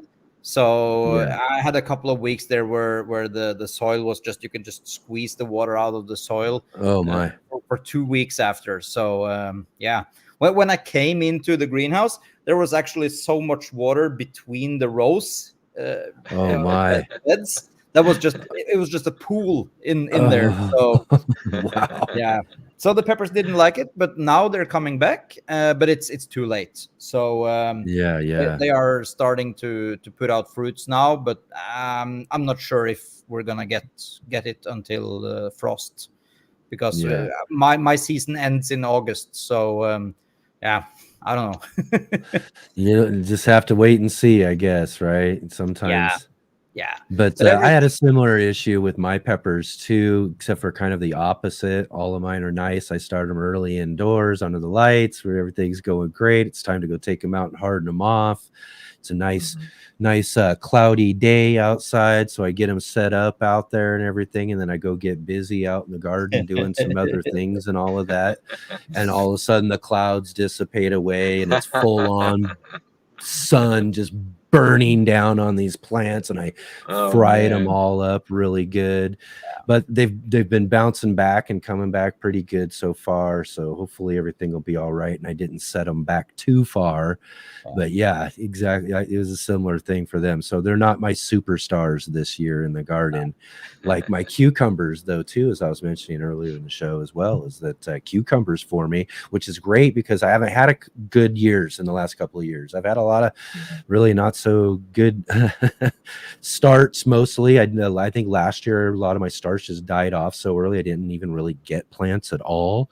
The year before I just had plants that just wouldn't grow very well and died back, and were pest issues and things as well that just really hammered them back. So it's nice to see my cucumber plants looking great out there, and just really getting ready to, hopefully for me to be able to start plucking off fruits out of them here too in the next couple of weeks too, and just start being able to eat from those, because I love my cucumbers, as everybody here on the show knows. I love cucumbers, but yeah, it's good to see those plants thriving out there. There's always certain things that are much better when you grow them yourself compared to the store bought. For instance, it used to be with tomatoes, but now these days, here in Norway at least, we get so good tomatoes at the store that when you grow them yourself, they're similarly good, but they're not extremely better. But cucumbers, they are not the same. When you grow them your own, they are much more juicy, and they have a much more tendency to taste like a melon almost. There's I was like gonna say a cross little between the sugary, or cucumber. they're They're so much sweeter, and they're so much better. And also with the peppers, also they are better than what you get at the store. So just I think it's almost everything I'd grow. Every time I You're something right. coming out of there, and Yeah. I compare it to something that I was buying from the store, even though the store bought stuff looks so beautiful and perfect and all of that sort of stuff, it's just the flavor and taste just seems to never compare. Carrots are another one of those ones. That's a When you huge growing those out of difference. your own garden, I've always loved carrots since I was a kid, right out of the garden too, just love carrots. There was a neighbor I remember I used to go raid his garden for carrots. Carrots, when you grow carrots yourself, I always grow the Nantes Scarlet, I think it's Oh called. yeah, those are Yeah, good. I just love those. I tried 1 year to grow the different colored varieties. Never again. That's not a Yeah. good tasting carrot for me. I Really? love I've had some dark purple ones that were really good that I Yeah. grew a couple years ago Yeah, that I no, thought were pretty good. I haven't been lucky with that. So I was too afraid to do that again. But the carrots, the Nantes that I grow, they taste so different from the store bought that it just is another vegetable. It's not in the Yeah. same category. Yeah, another one that was really good I grew out of the garden too was this yellow one. Yeah. Instead of the orange, it was a yellow. Yeah. I thought that one was pretty good too. Maybe I'm gonna give them a try again. Yeah, That's maybe. funny how Enoch said everything tastes better when you grow from home, and it is true, Yeah. because right now it's pear season for Mm-hmm. me, and oh my gosh, my pears, when you cut into this pear, it's like juice just flow right out of it's just Unbelievable. waiting to burst open. And Yeah. of You course can't it get that at a doesn't look store. You can't get yeah that at a store. it You doesn't just look as can't. good as And the store especially that's one. what I was going to say when it comes to fruit you're getting from trees, pears, peaches, apples, all that sort of stuff. I mean, apples sometimes are okay, but they're always picking underripe fruit and putting them on the shelf. And it's just, you want it fresh So off that tree when it's ready to go and juicy, like you're saying. Yeah, I grow these Korean giant pears and Hosui pears, which they do sell at the grocery store. But the one at the grocery store, they're nice and beautiful and large. I mean, like probably twice the size of mine. But the flavor is nowhere compare. I mean, you can take the two different one, and you can tell which Mm-hmm. one is grown from home. They're uglier, they're smaller, Yeah. but I mean the Mm-hmm. flavor would just knock you off your feet. You know, it's like Yep. this, just so juicy and it's so sweet. You know, it's almost like eating a spoonful of honey that is full of water. Oh, Yeah. yeah. Yeah. My peach tree, the container peach tree I have out here 2 seasons ago was like one of those years where you couldn't find a good peach anywhere. Hmm. And my peaches, again, like you said, they were the perfect peaches and they were little ones because they're on this little container tree, you know, they're kind of Yeah. little small ones, you know. But boy, were they delicious because I got to pick them right off my tree when they were ready, ripe, Hmm. and just perfect. You know what I mean? And it was the best peaches I had that whole year. It was right off of Hmm. my own little container tree that I had. And I'll go all over for peaches. And again, this year seems to be somewhat starting out to be disappointing too. So we'll see how it goes. I have this thing called the donut peach, and it just looks Ooh. just like a donut. Oh, Yeah. And I've We seen have that. those like flat yeah, looking. yeah. Oh, So I nice. harvested some this year, and man, they are amazing. And you know, they're so good that the bees and the wasps are fighting me for the fruits. You Yeah. Right. Yes. Yeah. Gosh, I got to get down there and go just for a fruit trip sometime. But isn't Yeah. there any problem with the birds? Yeah, the birds problem is more for my pears, man. They I think not so much the flavor, but the birds they eat them for the, you know, for the water. Yeah. Right, And so right. they keep trying to attack my all of my pears. And so recently what I was doing is instead of I pick a few fruits and I put them on the ground where they can see near the Yeah, tree. And yeah, so they've yeah, been coming down to the ground to eat those, and they kind of have been leaving my pears alone for some reason. So I'm Yeah. going to well, there keep you go. doing that to see if the habit would change for them. Yeah, right. Feed them over here so they don't eat over there, right? Yeah. Yeah, yeah. It's kind of That's what almost I'm like the trying to idea test of that. feeder plants and things like that, you know, that you set up in your Yeah, garden because you know they'll go for that first before they'll go for other things. yeah. So if So you that's just what I've lay been it trying. out for them, you know, it makes sense, right? Make it easy. Yeah. Yeah, that's a great idea. Yeah, we just got a couple of new apple trees here. So Mhm. now we have 2 plum trees outside and 2 apple trees. And Yeah. we were also thinking about putting in some Norwegian pears. It doesn't compare to the pears I got in California, but it's still decent pears. Yeah. So Yeah. My apple trees are actually putting on a good amount of apples, more so than they have in the previous couple of years. Although last year I did get a couple of big, giant, massive apples off of one tree that I have, and it was the only 2 they produced, but they were big, fat ones. And we're talking about a tree that's literally only maybe 3.5 foot tall, basically. yeah. That was pretty My apple wild to get trees that are size of fruit. my apple tree is multi-grafted, so now they have so many fruits right now, and Yeah, there's so many fruits that the branches are starting to kind of like fall and bend bow and over. fall. So I Yeah. so I have That's to a like nice pluck. thing. Then you don't need to tie them down. It's Yeah, just they're just hanging them down for you, right? Exactly, they're just at my height level. I just go out there and pick them, yeah. Yeah, and they're the like, here birds you have been go. the birds have been eating them lately. So I need to Oh figure out a yeah, way to fix that. Yeah. But can't you? right. I see here in Norway they use netting over the whole tree. It doesn't look Oh nice, yeah, but it does the job. Yeah, when you use netting, it sometimes it catches the bird and kill them too. So Ah, I'm oh yeah, yeah. yeah, I didn't want to use that, you know, but I'm That trying the is the method where truth. I give a pile of fruits for them to go to yeah, Yeah, yeah, to see if that's gonna work. yeah, yeah. Exactly. Yeah, that's definitely something you'll have to make some videos on. I'm sure people would love to see that work.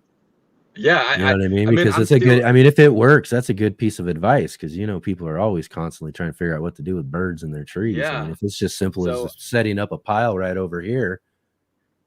like I have like the videos that I've been watching them, Yeah. and so that's what I've been doing. I just pick some of these fruits that are bad, Yeah. and then I just spread them down on the ground, and the birds have been going to the fruit on the ground instead of the one on my tree. So Yeah. for the past few weeks, it looks to be working, but I can't confirm. I got to keep going and studying them and see Yeah. if it Yeah, does work. yeah. I'm probably gonna make a video It to makes see. Yeah, sense. yeah. It's easier for the birds to get the ones on the ground. Yeah. Yeah. Than to be trying to fly up there or pull it off or do whatever. It's just sitting right there. Exactly. Just gotta, and they Yeah. can do it from their feet, you know, Mhm. so they're not wasting that energy, Yeah. you know, flapping around the tree trying to get to it, or hanging, Yeah. or however they're gonna do in order to try to get it or do what they do with it. Mhm. Yeah. It's energy saver. And you got wild animals, you know, they probably really keep track of their energy use, you know. Mhm. Yeah, Jersey Girl's saying, and squirrels get tangled up in the knitting too. Yeah, that's true. Yeah. yeah. You gotta imagine it is a kind of this situation for the animals there. But we want to protect our fruits as well somehow. But not on the cost of the squirrels. That's right. That's right. Those are our pets here. You gotta love our squirrels, and exactly. Right on. Right on, guys. So anything else you got growing on? Anything coming up or anything like that? I know that you're saying that you're real quick. Chris, will get back to kind of the grow room and your idea of setting up towards fall. This is kind of your goal, is to get everything geared up and just get things going for the winter time. Yeah, it is. Hopefully I can get started back up again in the fall and have something cooking the whole winter. It's Well, going to be fun. Yeah, that'll be great though, you know, in a sense. You know, the rest of us have kind of wound down our garden seasons and all that, and we can start checking in with you and seeing how things are growing in the grow room throughout the winter time. I mean, that'll be pretty awesome. That's where it started for me, and that's where Yeah. I can have my longest season. Outdoors, it's not the same thing. And I really find that the lack of the grow room now really makes it hard to get motivated to get back into making videos, because I can make videos for 3 months and then there's really nothing else to do. I'm not gonna do like Ray, for instance. He had his animals and stuff like that he did through the winter.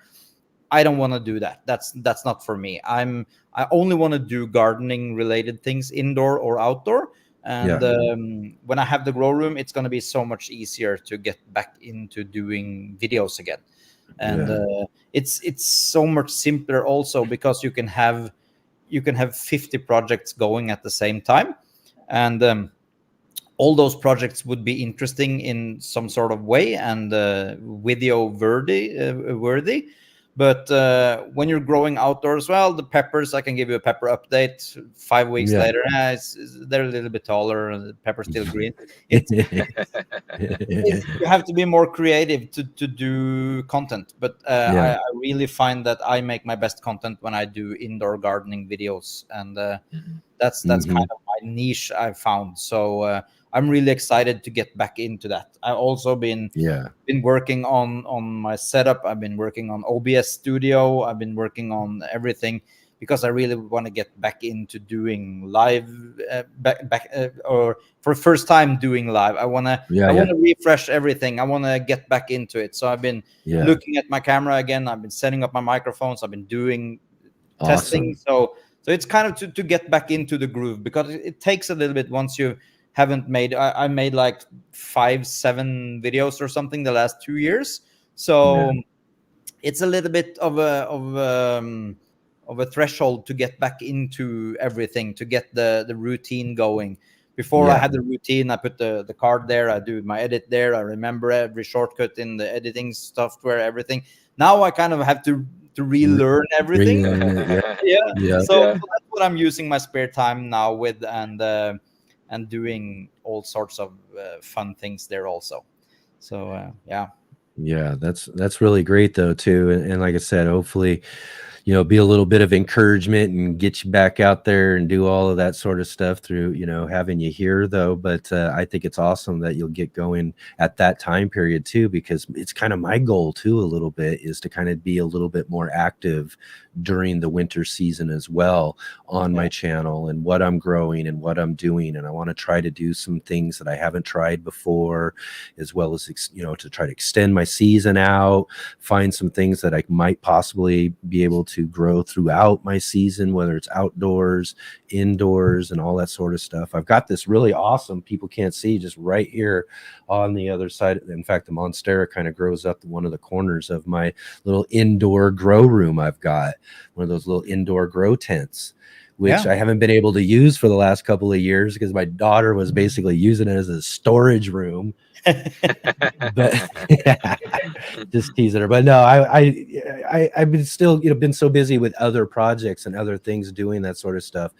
But it's really been kind of my goal to get back in and doing that sort of stuff. So it'd be great to have you getting out and doing some things and encouraging me to keep moving forward and doing some of these sort of indoor growing projects as well too. Because I think that's one of the things I really love about what both of you do. You know, Khang, you really kind of initially inspired me on a lot of this sort of stuff, and you know, and getting things started, you know. And I tell people all the time, you know, there's two things I do still to this day that I remember learning from you years ago, before we even ever knew each other or ever had any of those first live streams and stuff. Years ago, I'd follow, you know, the double cup method for my peppers and using those cups. I still do that every single year. That's how my peppers get started all the time, because I learned that from Khang Starr, you know.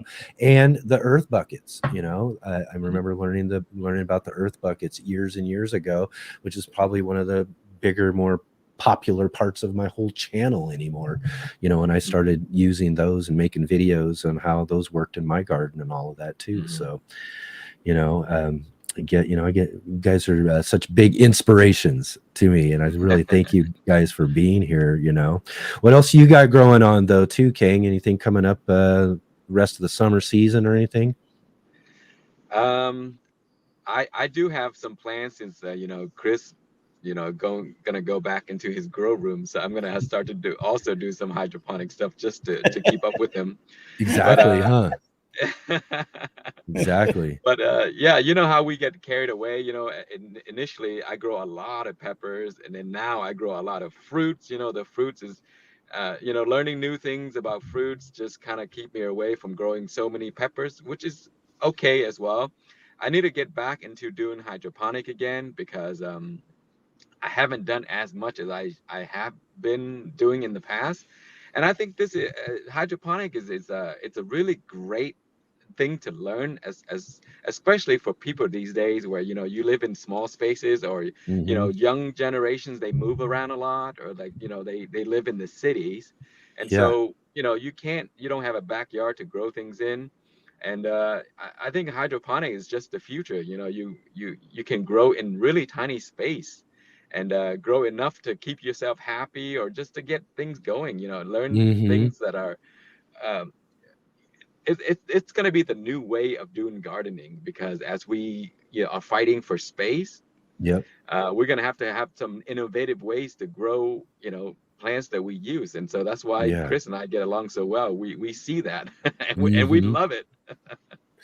Yeah, and basically in a way leading the way to inspire others like us too, though too. And I completely agree with you on that too. You know, one of those things that I've kind of looked at and explored a little bit more is, you know, in my channel being the urban gardener, you know, and urban being, you know, we're city folks, you know, trying to figure out how to garden in the city. And the more and more congested cities get and all of that, like you said, more and more we're looking for space and things to do.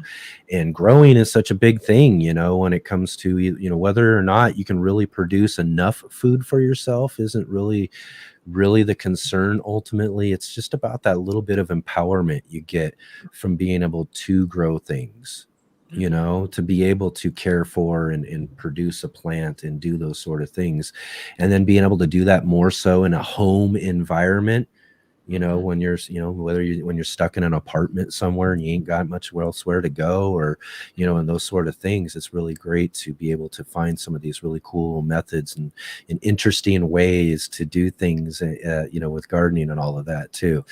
And I think that's one of the cool things. And I've always been inspired with, what you do, King, because you always find, and I always say this every time I talk to you too. I think one of the things I love the most is how you find almost anything that'll work. You know what I mean? Whether it's a little baby food jar, or it's a big gulp, a cup or something that you've probably found somewhere and you're like, I don't want to throw it away. This can be recycled and reused and grow a plant out of, and I just think that's just absolutely. awesome.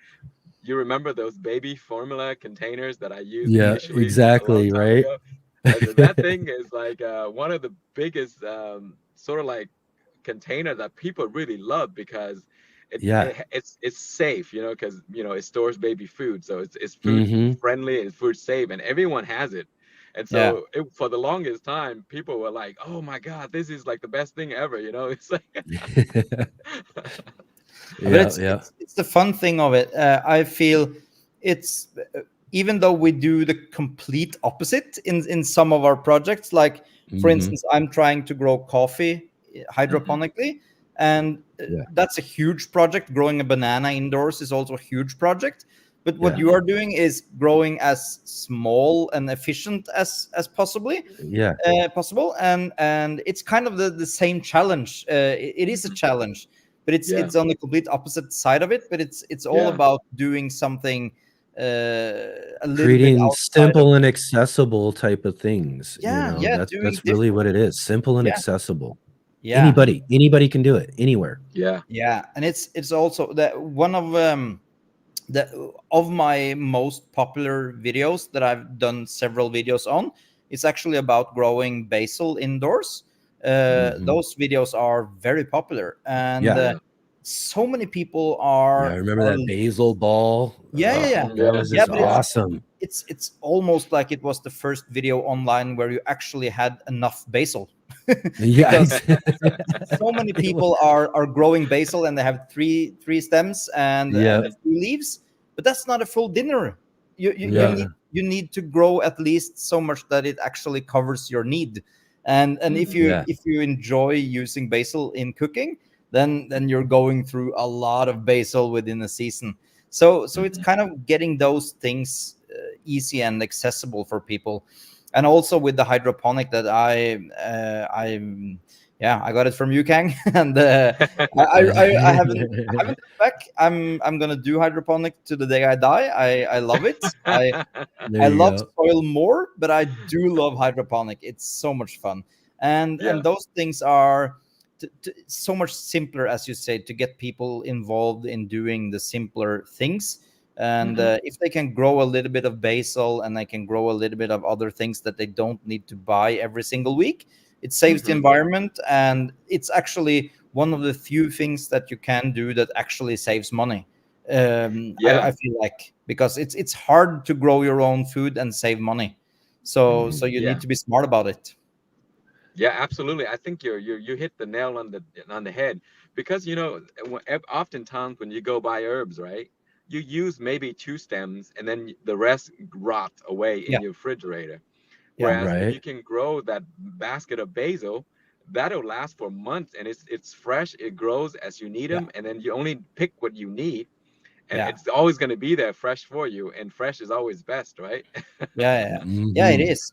And if you get too much, you can always make pesto, and that would store for weeks and months. So there's so many things you can do with it. And basil is an expensive. When we buy basil at the grocery, it's expensive. Fresh basil is expensive. So if you can grow that your own, that's actually one of the few things that you can save money on. You're not going to save money on growing your own coffee cup, and you're not going to save money on growing your own bananas. Those are golden bananas, but you can save on one of those other things. So there's way to do it, because many people are interested also in the economic aspect of growing your own food also. Yeah. And then, well, and then the things that you're doing, Chris, though, too, I think really where you're taking this real engineering side, I think some of those cool things you've done with, making these kind of self-working hydroponic containers and all that sort of stuff through the things that you do. And that just kind of takes what is possible.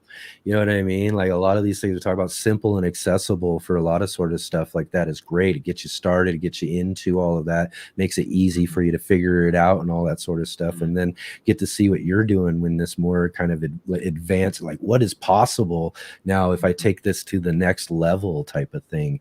And, a lot of people, and even in the chat kind of agree about, hydroponics and all that sort of stuff too, as we're talking about, it is just kind of growing of the future, basically. Yeah. And I've been playing a little bit now the last couple of days on making personal assistant. I'm using AI, and I'm programming from the beginning myself, and now I have AI assistant both on my computer, so I can just chat with it once it's activated, and also I have made a phone app, so I can just speak with my phone. And I can ask, what's the temperature in the greenhouse now? How much is the vent open? Is it fully open? Isn't what is it? I can say, am I watering something right now? And it could check all my lines of watering. And it said, no, nothing is on. Can you turn on the cucumbers? Of course I can turn on the cucumbers. Oh, and of course, remember to shut them off after 45 minutes. And it will remember for 45 minutes, and it will shut them off. And it's all those kinds of things that are so much fun to work with. And it really, really now makes it worthwhile to make stuff like that. Because in the beginning, all those automation things were kind of a gimmick. It's fun, but you're never going to use it. But now when I can ask my assistant to construct some scenario that hasn't been tested before. So what it does, I have pre-programmed everything that's possible to do with my greenhouse, and my assistant can pick and choose which things it needs to do. So I can say, if the temperature is over 25, can you please open the vent to fully? Okay. Yeah. And it just does that. So and I can say, at 9 o'clock tonight, make sure that everything is closed down in the greenhouse. So if I forget to close the watering or something like that, it can do it automatically. So there's so much fun things. Awesome.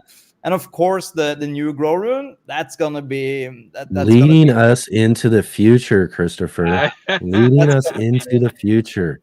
It's gonna be artificial as heck. The new grow room. It's gonna be so much fun. I'm gonna be able to ask about all the levels of watering, the whatever you can think of, and all the lighting situation. I could also ask my assistant to lower the grow lights and turn them off at a certain point, or it's fun. It's fun things. Yeah. And there's something I've been working on, and I haven't even ever mentioned this before, but there's something I'm working on. I'm trying to get done, and it's going to take probably a whole phone tree to get through to get to the right person and stuff. But it's been a fascination of mine for a long time, and I've been wanting to talk to somebody about growing in space. So I want to get a hold of somebody through NASA. And whoever there's a whole department somewhere that's dedicated to doing this. There's scientists and horticulturalists and people who are at work right now doing things to figure out about deep space growing and gardening and all of that. And when I hear you talk about this stuff, I'm like, man, NASA needs you, Christopher. You're pretty close to the things that they're probably thinking about and doing right now, is these sort of things. You got it the wrong way. I need NASA. I don't know. I'm sure, things I've seen sometimes, you know what I mean? Maybe it could be either way. There might be some engineer in NASA right now going, man, what do I do about getting this to do this that you're already doing right now? Absolutely. I need to do a video someday of showing off my assistant. It would be fun to see the grow house. We're definitely going to have to see that. That's for sure. Yeah, for sure. Chris is one of the few gardeners that I know that really take technology to the next level when it comes to gardening. No one does it, Exactly. It's It's just what just it's what makes stupid. it so awesome and amazing and stuff Yeah. too, and that's why I've been really excited about, getting you back into making some videos and showing Yeah. us that sort of stuff, and this new grow room is just super exciting. I know Kang's probably just as excited for you as I am about seeing what's I am. about to come out of here and come out of your Yeah. channel and all that stuff real soon. We'll And definitely be covering and talking to you here all about that too, because that'll be something we'll definitely want to do during the wintertime. Just Yeah. check in and see how things are growing on for sure. Mhm, And also I've been so much more get back into watching videos now. Also, I've been watching your guys' video a lot more lately, and Oh, it's just so much fun to get back into the whole gardening thing, yeah. because before, when back in the old days, when we Mhm. started doing YouTubing, it was Yep. it was kind of like you got recommended what you had in your subscriber list, and you were kind of always presented with the things that you are interested in. But nowadays YouTube is so much focused on the clicks and the clacks, and Yeah. everything is on your first screen. I almost never get any gardening videos, and Yeah. I watch a lot of gardening videos, but they are not pushed as much. So Exactly. you You have got to to, go hunting for them if yeah, you that's what have you're to looking go for. into your subscription list, and you have to look Mhm. through the videos there. But then you kind of don't get all the videos that are in a recommended sequence. You kind of just have to go Yeah. chronologically through it.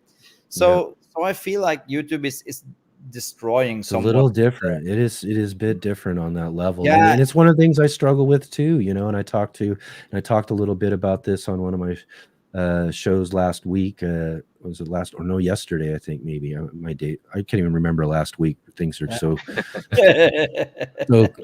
together right now. But anyways, I recently was talking about trying to get through, and that's one of the things. I know right now we've got a great, amazing show, and I know there's an audience out there that would love to see and watch and meet and talk and be a part of these discussions and all that sort of stuff. But YouTube really makes it hard to be seen anymore either, too. And it's just, so And it's long kind of one of the, form is hard. I used to make between 20 and 40-minute videos, and so many of my peers and our peers did the same thing.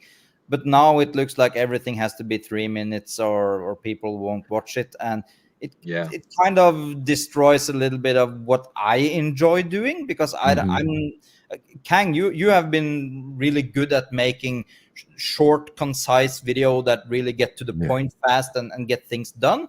And I think that's a winner in the end. And at least nowadays, compared to like 7-8 years ago, it was easier to do long format, kind of boring YouTube videos back in the days. Because I remember I started my YouTube journey by watching race videos. They were often 40 minutes, and sometimes nowadays people don't get that recommended, because it's too long. And also the first page of the YouTube is almost now filled with shorts instead of regular content. So it's kind of hard, but for me, and I'm just gonna continue grinding with the long videos. I enjoy that format, and that's what I like to see myself. So they say is eventually we'll push through and fit, get it all figured out and have a nice audience down the road. But I'm not, like I said, it's our goal to grow, but in the long run, I like doing this. And so this is, just something we're going to do, and whether or not that's sort of the thing that's being pushed or not. The one thing I don't understand necessarily with YouTube is not working or pushing more their live streaming content because these are active viewers. Live streaming is active viewership. And so you'd think that would be really important to them, their algorithm and all that other stuff as well too. So they would really kind of push this sort of content that, is, I try to think that we make it kind of engaging and the format and all of that sort of stuff. So I don't know, we'll see. But then again, like I said, we do this for fun because we enjoy it. We enjoy sharing and doing the things that we do. So that's why we're out there, and that's why we're doing what we're doing. But I'm just curious. Have you? I don't know if any of you watches content on Twitch. I'm a regular viewer on Twitch, and that's just a plain live streaming site. And Yeah. maybe you should check in on maybe doing a dual stream to both Twitch and Yeah, I should YouTube. check in that and see if they do, Yeah, if that's this a good idea. platform hosts that or whatever. But Yeah, I've always thought of Twitch as just like a gaming live no. streaming platform. I watch programming content all the Okay. time on Twitch. I'm gonna have to So look into that, there's yeah. a lot of other science and technology and other things that are also there. So I'm not sure. I haven't checked it too much, but it could be interesting to see. Yeah, I'm gonna have to check into that a little bit more, because I never really thought of it like on that level of whether or not it used to be only gaming, but now there's so much with more and more people and more Yeah, different yeah. genres are starting to to take part in the platform. Then it's probably it'd probably be a good idea to maybe see about getting it to run, and because this runs both on Facebook, my Facebook page, and YouTube, so I can link it to other places. I'm just not sure about Twitch in general. I have to I'd have to research that. You can do it on Twitch as long as you're not a partner, but that's a long way in the future with Twitch. So so as long as you're not a partner, you can stream to Twitch and YouTube simultaneously. Oh, nice. Yeah, you should look into that. That would probably bring more audience to what you're doing. Yeah, that's in a sense of though too, because look at it, Jersey Girl's like, no Twitch. I'm like, well, I'm gonna stay on YouTube though too. If I did that, it would be a dual thing, and similar to what I'm using the Facebook for, is just to kind of drive people to the YouTube. Yeah. And so like right now, like we, people will jump onto the Facebook, but they don't see any of the real comments or the real conversation that's going on. So I have to be like, hey, you need to go over to YouTube if you want to join the conversation, because then because it doesn't link up all of our comments through all the different platforms. It does for me. I can see it all through my thing, but everybody else can't see each other from different platforms. So you have to kind of drive them to a central spot. TikTok? Does anybody want to have TikTok there in the chat? Right. Yeah, there are those. I don't know if they do TikTok, these other places though too. But here's the thing though, whether we like those platforms or not, I don't even, I'm not a Twitter fan or whatever they call it today.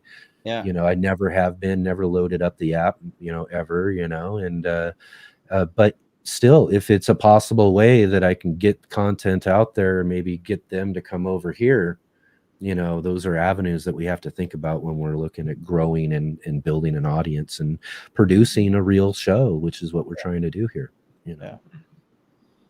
But I've had you guys on here, and we're really running over our normal runtime right now, because this is how it goes. We can talk on and on and on, but and we can too if you guys. It doesn't matter. Hang on. I know Kane's stuck in his car right now for sure, so he's probably definitely ready to get moving on and getting home and all of that. But I'm gonna go ahead and we'll get moving on here too with the show and all of that, and then I can catch up with you guys here in just a few as well. But I mean, seriously, thanks guys for taking your time, and especially, like I said, especially Kate. I mean, there's a guy pulled over on the side of the road, hanging out with us, be on the show here. So thank you so much for being here and taking your time and joining with us today. Awesome. Yeah, thank you so much for having us. When's the next time?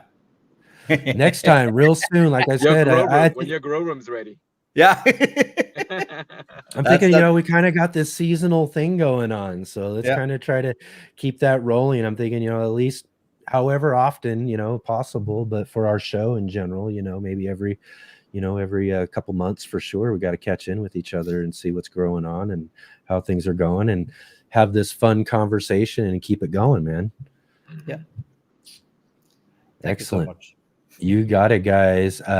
Awesome. And again, to everybody, go down to the description below and check out. I've got links to both Khang Starr's channel and Christopher's channel. And even though he's not going to really get active on it for a few months, go and start subscribing now. Get ready. And then definitely go over to Khang's channel there and subscribe as well too, and do what I say too as well. And I mentioned this as well earlier. Get over there, go send them a comment on something they've done recently and let them know that you saw them here on the Let's Get Growing show.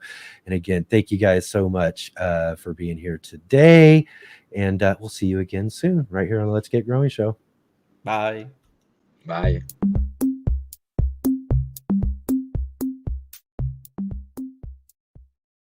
Let's Get Growing is sponsored by IV Organic. Hi, my name is Charles Malky, biologist and plant expert with IV Organics, where we grow cool plants and author Saving the World with the Home Garden. IV Organic 3-in-1 Plant Guard has 7 natural oils that protect your plants, not just from the summer heat as well as winter cold, but also protects your plants from damaging insects and rodents. The oils in the product include castor, cinnamon, clove, garlic, peppermint, rosemary, and spearmint. These oils are natural insect and rodent repellent oils, which are encapsulated by the base powder, offering your plants months of protection at a time. 1 application per year will suffice for protection against damaging summer sunburn and winter sun scald, but if the target is pests, application as much as 2 to 3 times a year may be necessary.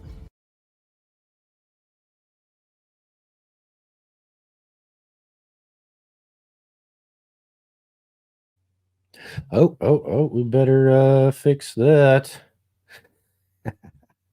All right, everybody. What a great, fun conversation today with our good friends Khang Starr and Christopher Brandsdal. Join with us talking all about what we've got growing on and what they've got growing on. Again, too, just a really fun conversation with those guys. I really like to hang out with them and talk. And again, we could continue talking all day long. Just so many fun things that going on in our gardens and grow rooms and everything to talk about. As you can all tell, we are running bit later than we normally do for sure, but again too, it's always good to squeeze in a few extra minutes here and there for your good friends and have a great conversation. So again, thank you everybody for joining with us and being here with us today on our show. I really appreciate everybody being here and taking part in our conversation. And there's Chris in the chat. Thank you so much for having us. You are bet. Thank you so much for being here. It's really awesome again to have you guys here with us. Darth, it's a great roundtable live. Yes, absolutely.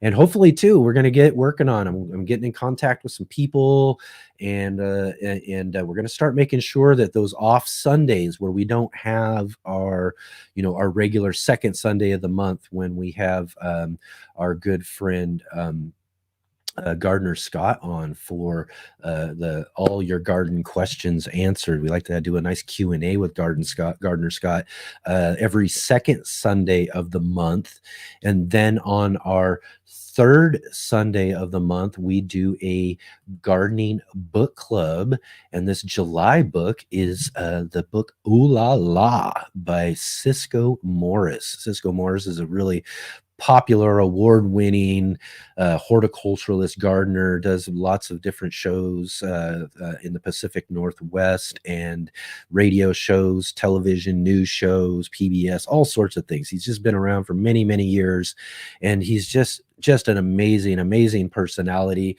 Love Cisco Morris. I pretty much grew up with him, and probably one of those really early influences on my fascination and obsession with plants and growing plants and all of that too. And so it's gonna be really great to have him on the show. He was on the show last year and last season too. We had him for a conversation, so you could go back and check out our older live streams and find Cisco Morris and go check out that conversation, and check him out online maybe too. Go Google or check him, search Cisco Morris in YouTube and go see one of those funny video clips, because the guy is just hilarious. He's so fun and just a great guy, and brings a lot of fun to the whole gardening experience. And so that's gonna be really great on our third Sunday of the month. So all these other Sundays I wanted to get together and have these gardening roundtables, whether it's a couple of people like we've done the last couple with just 2. We have Khang Starr and Christopher with us today. We had Charles Malky and Tom Spellman on a little while back ago talking about backyard orchard culture. So what I'm trying to do is plan out some more where maybe we can have 2 or 3 other people with us on a Sunday, having a fun, like really cool roundtable conversation, somewhat like what they do over there at that Garden Party podcast I mentioned just a little bit earlier that Destin Note does over at the Texas Garden Guy channel, which is really fun. And he gets about 3, 4 people together and just have a really fun conversation about different subjects and different things growing on in the garden and all that. So I'm going to work on getting more of those set up and have a lot more of those sort of conversations on our Sunday edition this summer. So as we move forward here and get growing on, look forward to all of that coming up as well too. Also, a big, huge shout out, and I'm working on getting some things put together here for the show to Steam Puzzle. Robert over at Steam Puzzle right now is working really hard and doing some really great things for us in our show, making reels out of the content that we got here on our show, because it's not something I'm really good at. And I reached out to him to see if maybe he can give us some help and do that. And he's been kind enough to work on and do some live streams himself over at his channel, Steam Puzzle, as well too. So we'll get, and I don't know if I do yet, but I'll make sure right away. I'm gonna get a link put in the comments or the description below. What we'll do is make sure that we're giving him a good shout out. You guys can go check out his live streams that he does if you want to see some behind the scenes making of reels of our show. He's doing that live on his channel.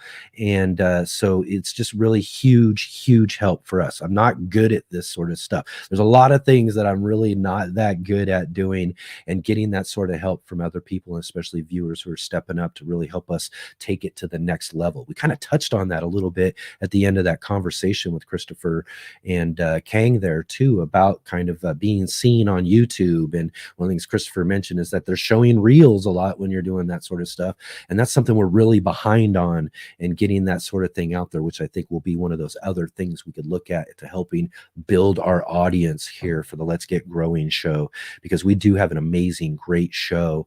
And he's been putting together some really good reels of all that sort of stuff. So let's give Steam Puzzle and Robert, who's the father of Nathan from Growing with Nathan. They changed it to Steam Puzzle. We had them on just a little bit earlier in the show, earlier in the year on the show. We'll get them back on here coming up later on the show as well too. A great little father-son duo doing some fun things in the STEM category of things out there. And just, I think they do some really good stuff in his live streams and putting stuff together on editing and everything. Has just been really kind of fun. I've caught a few of those too, especially as he's been making some for our channel and stuff. So that's been really awesome. And again, we really appreciate that. We want to give him as much support as we can as well too, for supporting our channel too. So thank you so much for doing what you're doing. And I know it's been a busy week for me, and I haven't been in contact with everybody, but we will be getting together, and I'll be talking to you some more real soon. And I got to get those ones you've made already out again, but I will be working hard to getting caught up. It's been an awesome week for me, as I mentioned too, as everybody saw yesterday. I'm gonna have to show you here real quick one more look at me and my grandbaby. So this is what my mind's been occupied with this week. This is why we've kind of had some different types of shows. This is more of our only regular show we've had in the last couple of weeks, and up until July 13th too. And it's all because of this beautiful young little lady here, Layla Green, my granddaughter, who was just born the other night on the 28th, just before 9 p.m. Pacific Standard Time. That little beauty was brought into the world and just blessed me. And so, like I said, I haven't been quite myself being able to get things together. I'm always busy, running behind, but it's especially the case right now. So we're going to get things together here. We'll get all of that stuff together and get going with the help of our good friends and people who support us here on the channel, like yourselves, who just come here and watch and take part in what we're doing. I mean, just seeing you guys in the chat box is so huge. Showing up here each and every week. I'm seeing familiar faces all the time. Thank you for all those familiar faces. We say faces, but I see all your names and all of that sort of stuff right in our chat. And I just really appreciate everything you do, because that's a huge support to what we're doing here on the show as well too. So if you're all here right now and you're here at the end of the show and you've been following through this whole whole conversation today is where, like I said, we're really rolling a 2.5-hour show here today.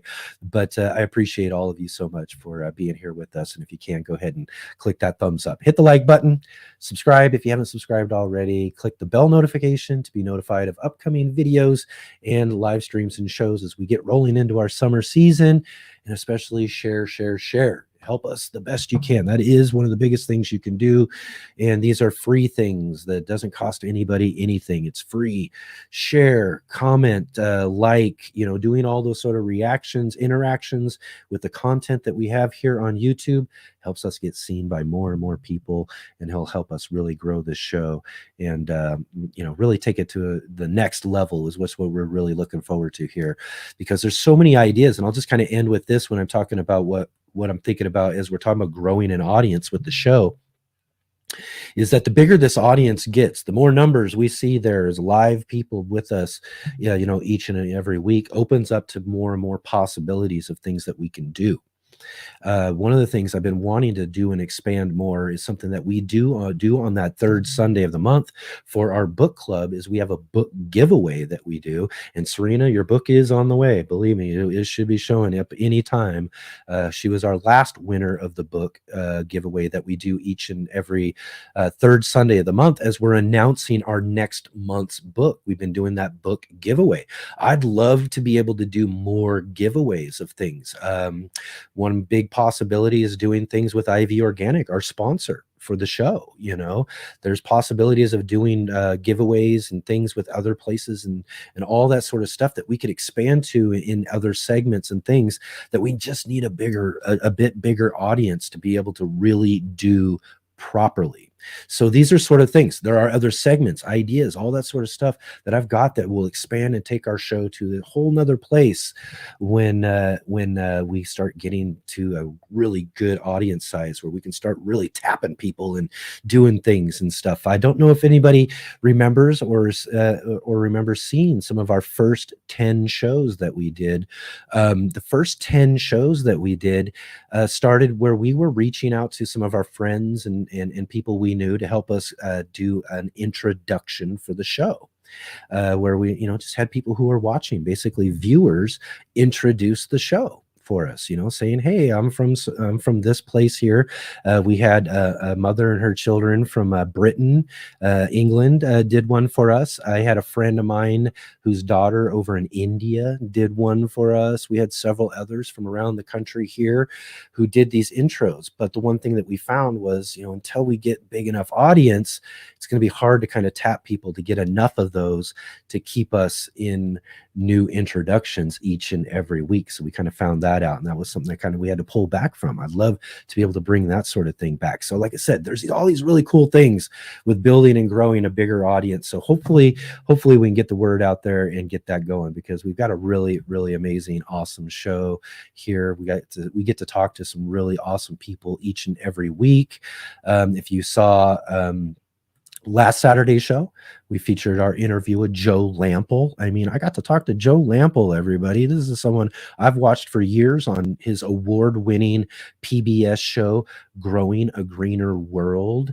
And just, one of those people I had at the top of my list. This year's been great for reaching out to people who've been on the top of my list and getting them on the show.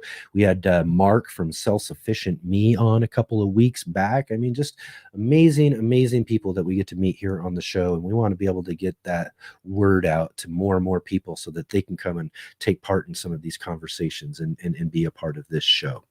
So again, thank you everybody here. Jay here I love that. Layla Green, new host of the Urban Gardener. I guarantee you, when she gets old enough, you'll be seeing her on videos for sure. Yeah. Oh, here's this one's great too. Robert says, proud, what are you, Papa, Popo, Pop? I don't know yet. In fact, I went and I picked up my daughter's sister, my stepdaughter, from the airport yesterday, and she was kind of asking me that same question, and I was like, I don't know, I got to figure out a good one. I don't want to go with the traditional grandpa. I know that for sure. That one I don't necessarily really want to go with, but I want to, but again, too, it might just have to be something that she picks out too. So whatever she kind of picks out might be what I just have to go with when it comes down to it. But maybe if I can influence a little bit, maybe I'll find one that's good, you know, Papa, you know, something like that will be great. And I'm sure whatever it is will be wonderful when I hear it coming from her. So it's just going to be amazing. But again, you know, thank you all so much here. Thank you all for joining with us here. You know, and as Jay says here, one more time, real quick, like, share, comment, subscribe to the channel, do all these great things.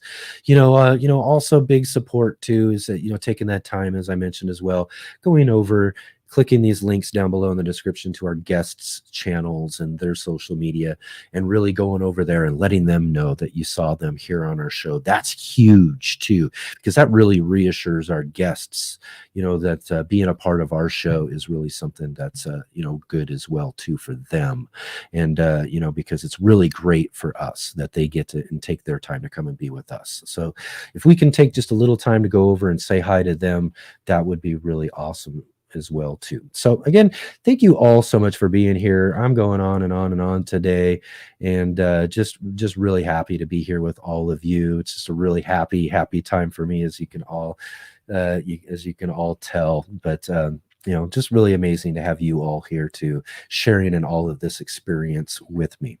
You know, whether it's the show or all these other things going on in my life too, it's great to have a community around me like you all, and you all are just really special. And thank you so much for being here with me. And I will see all of you next week.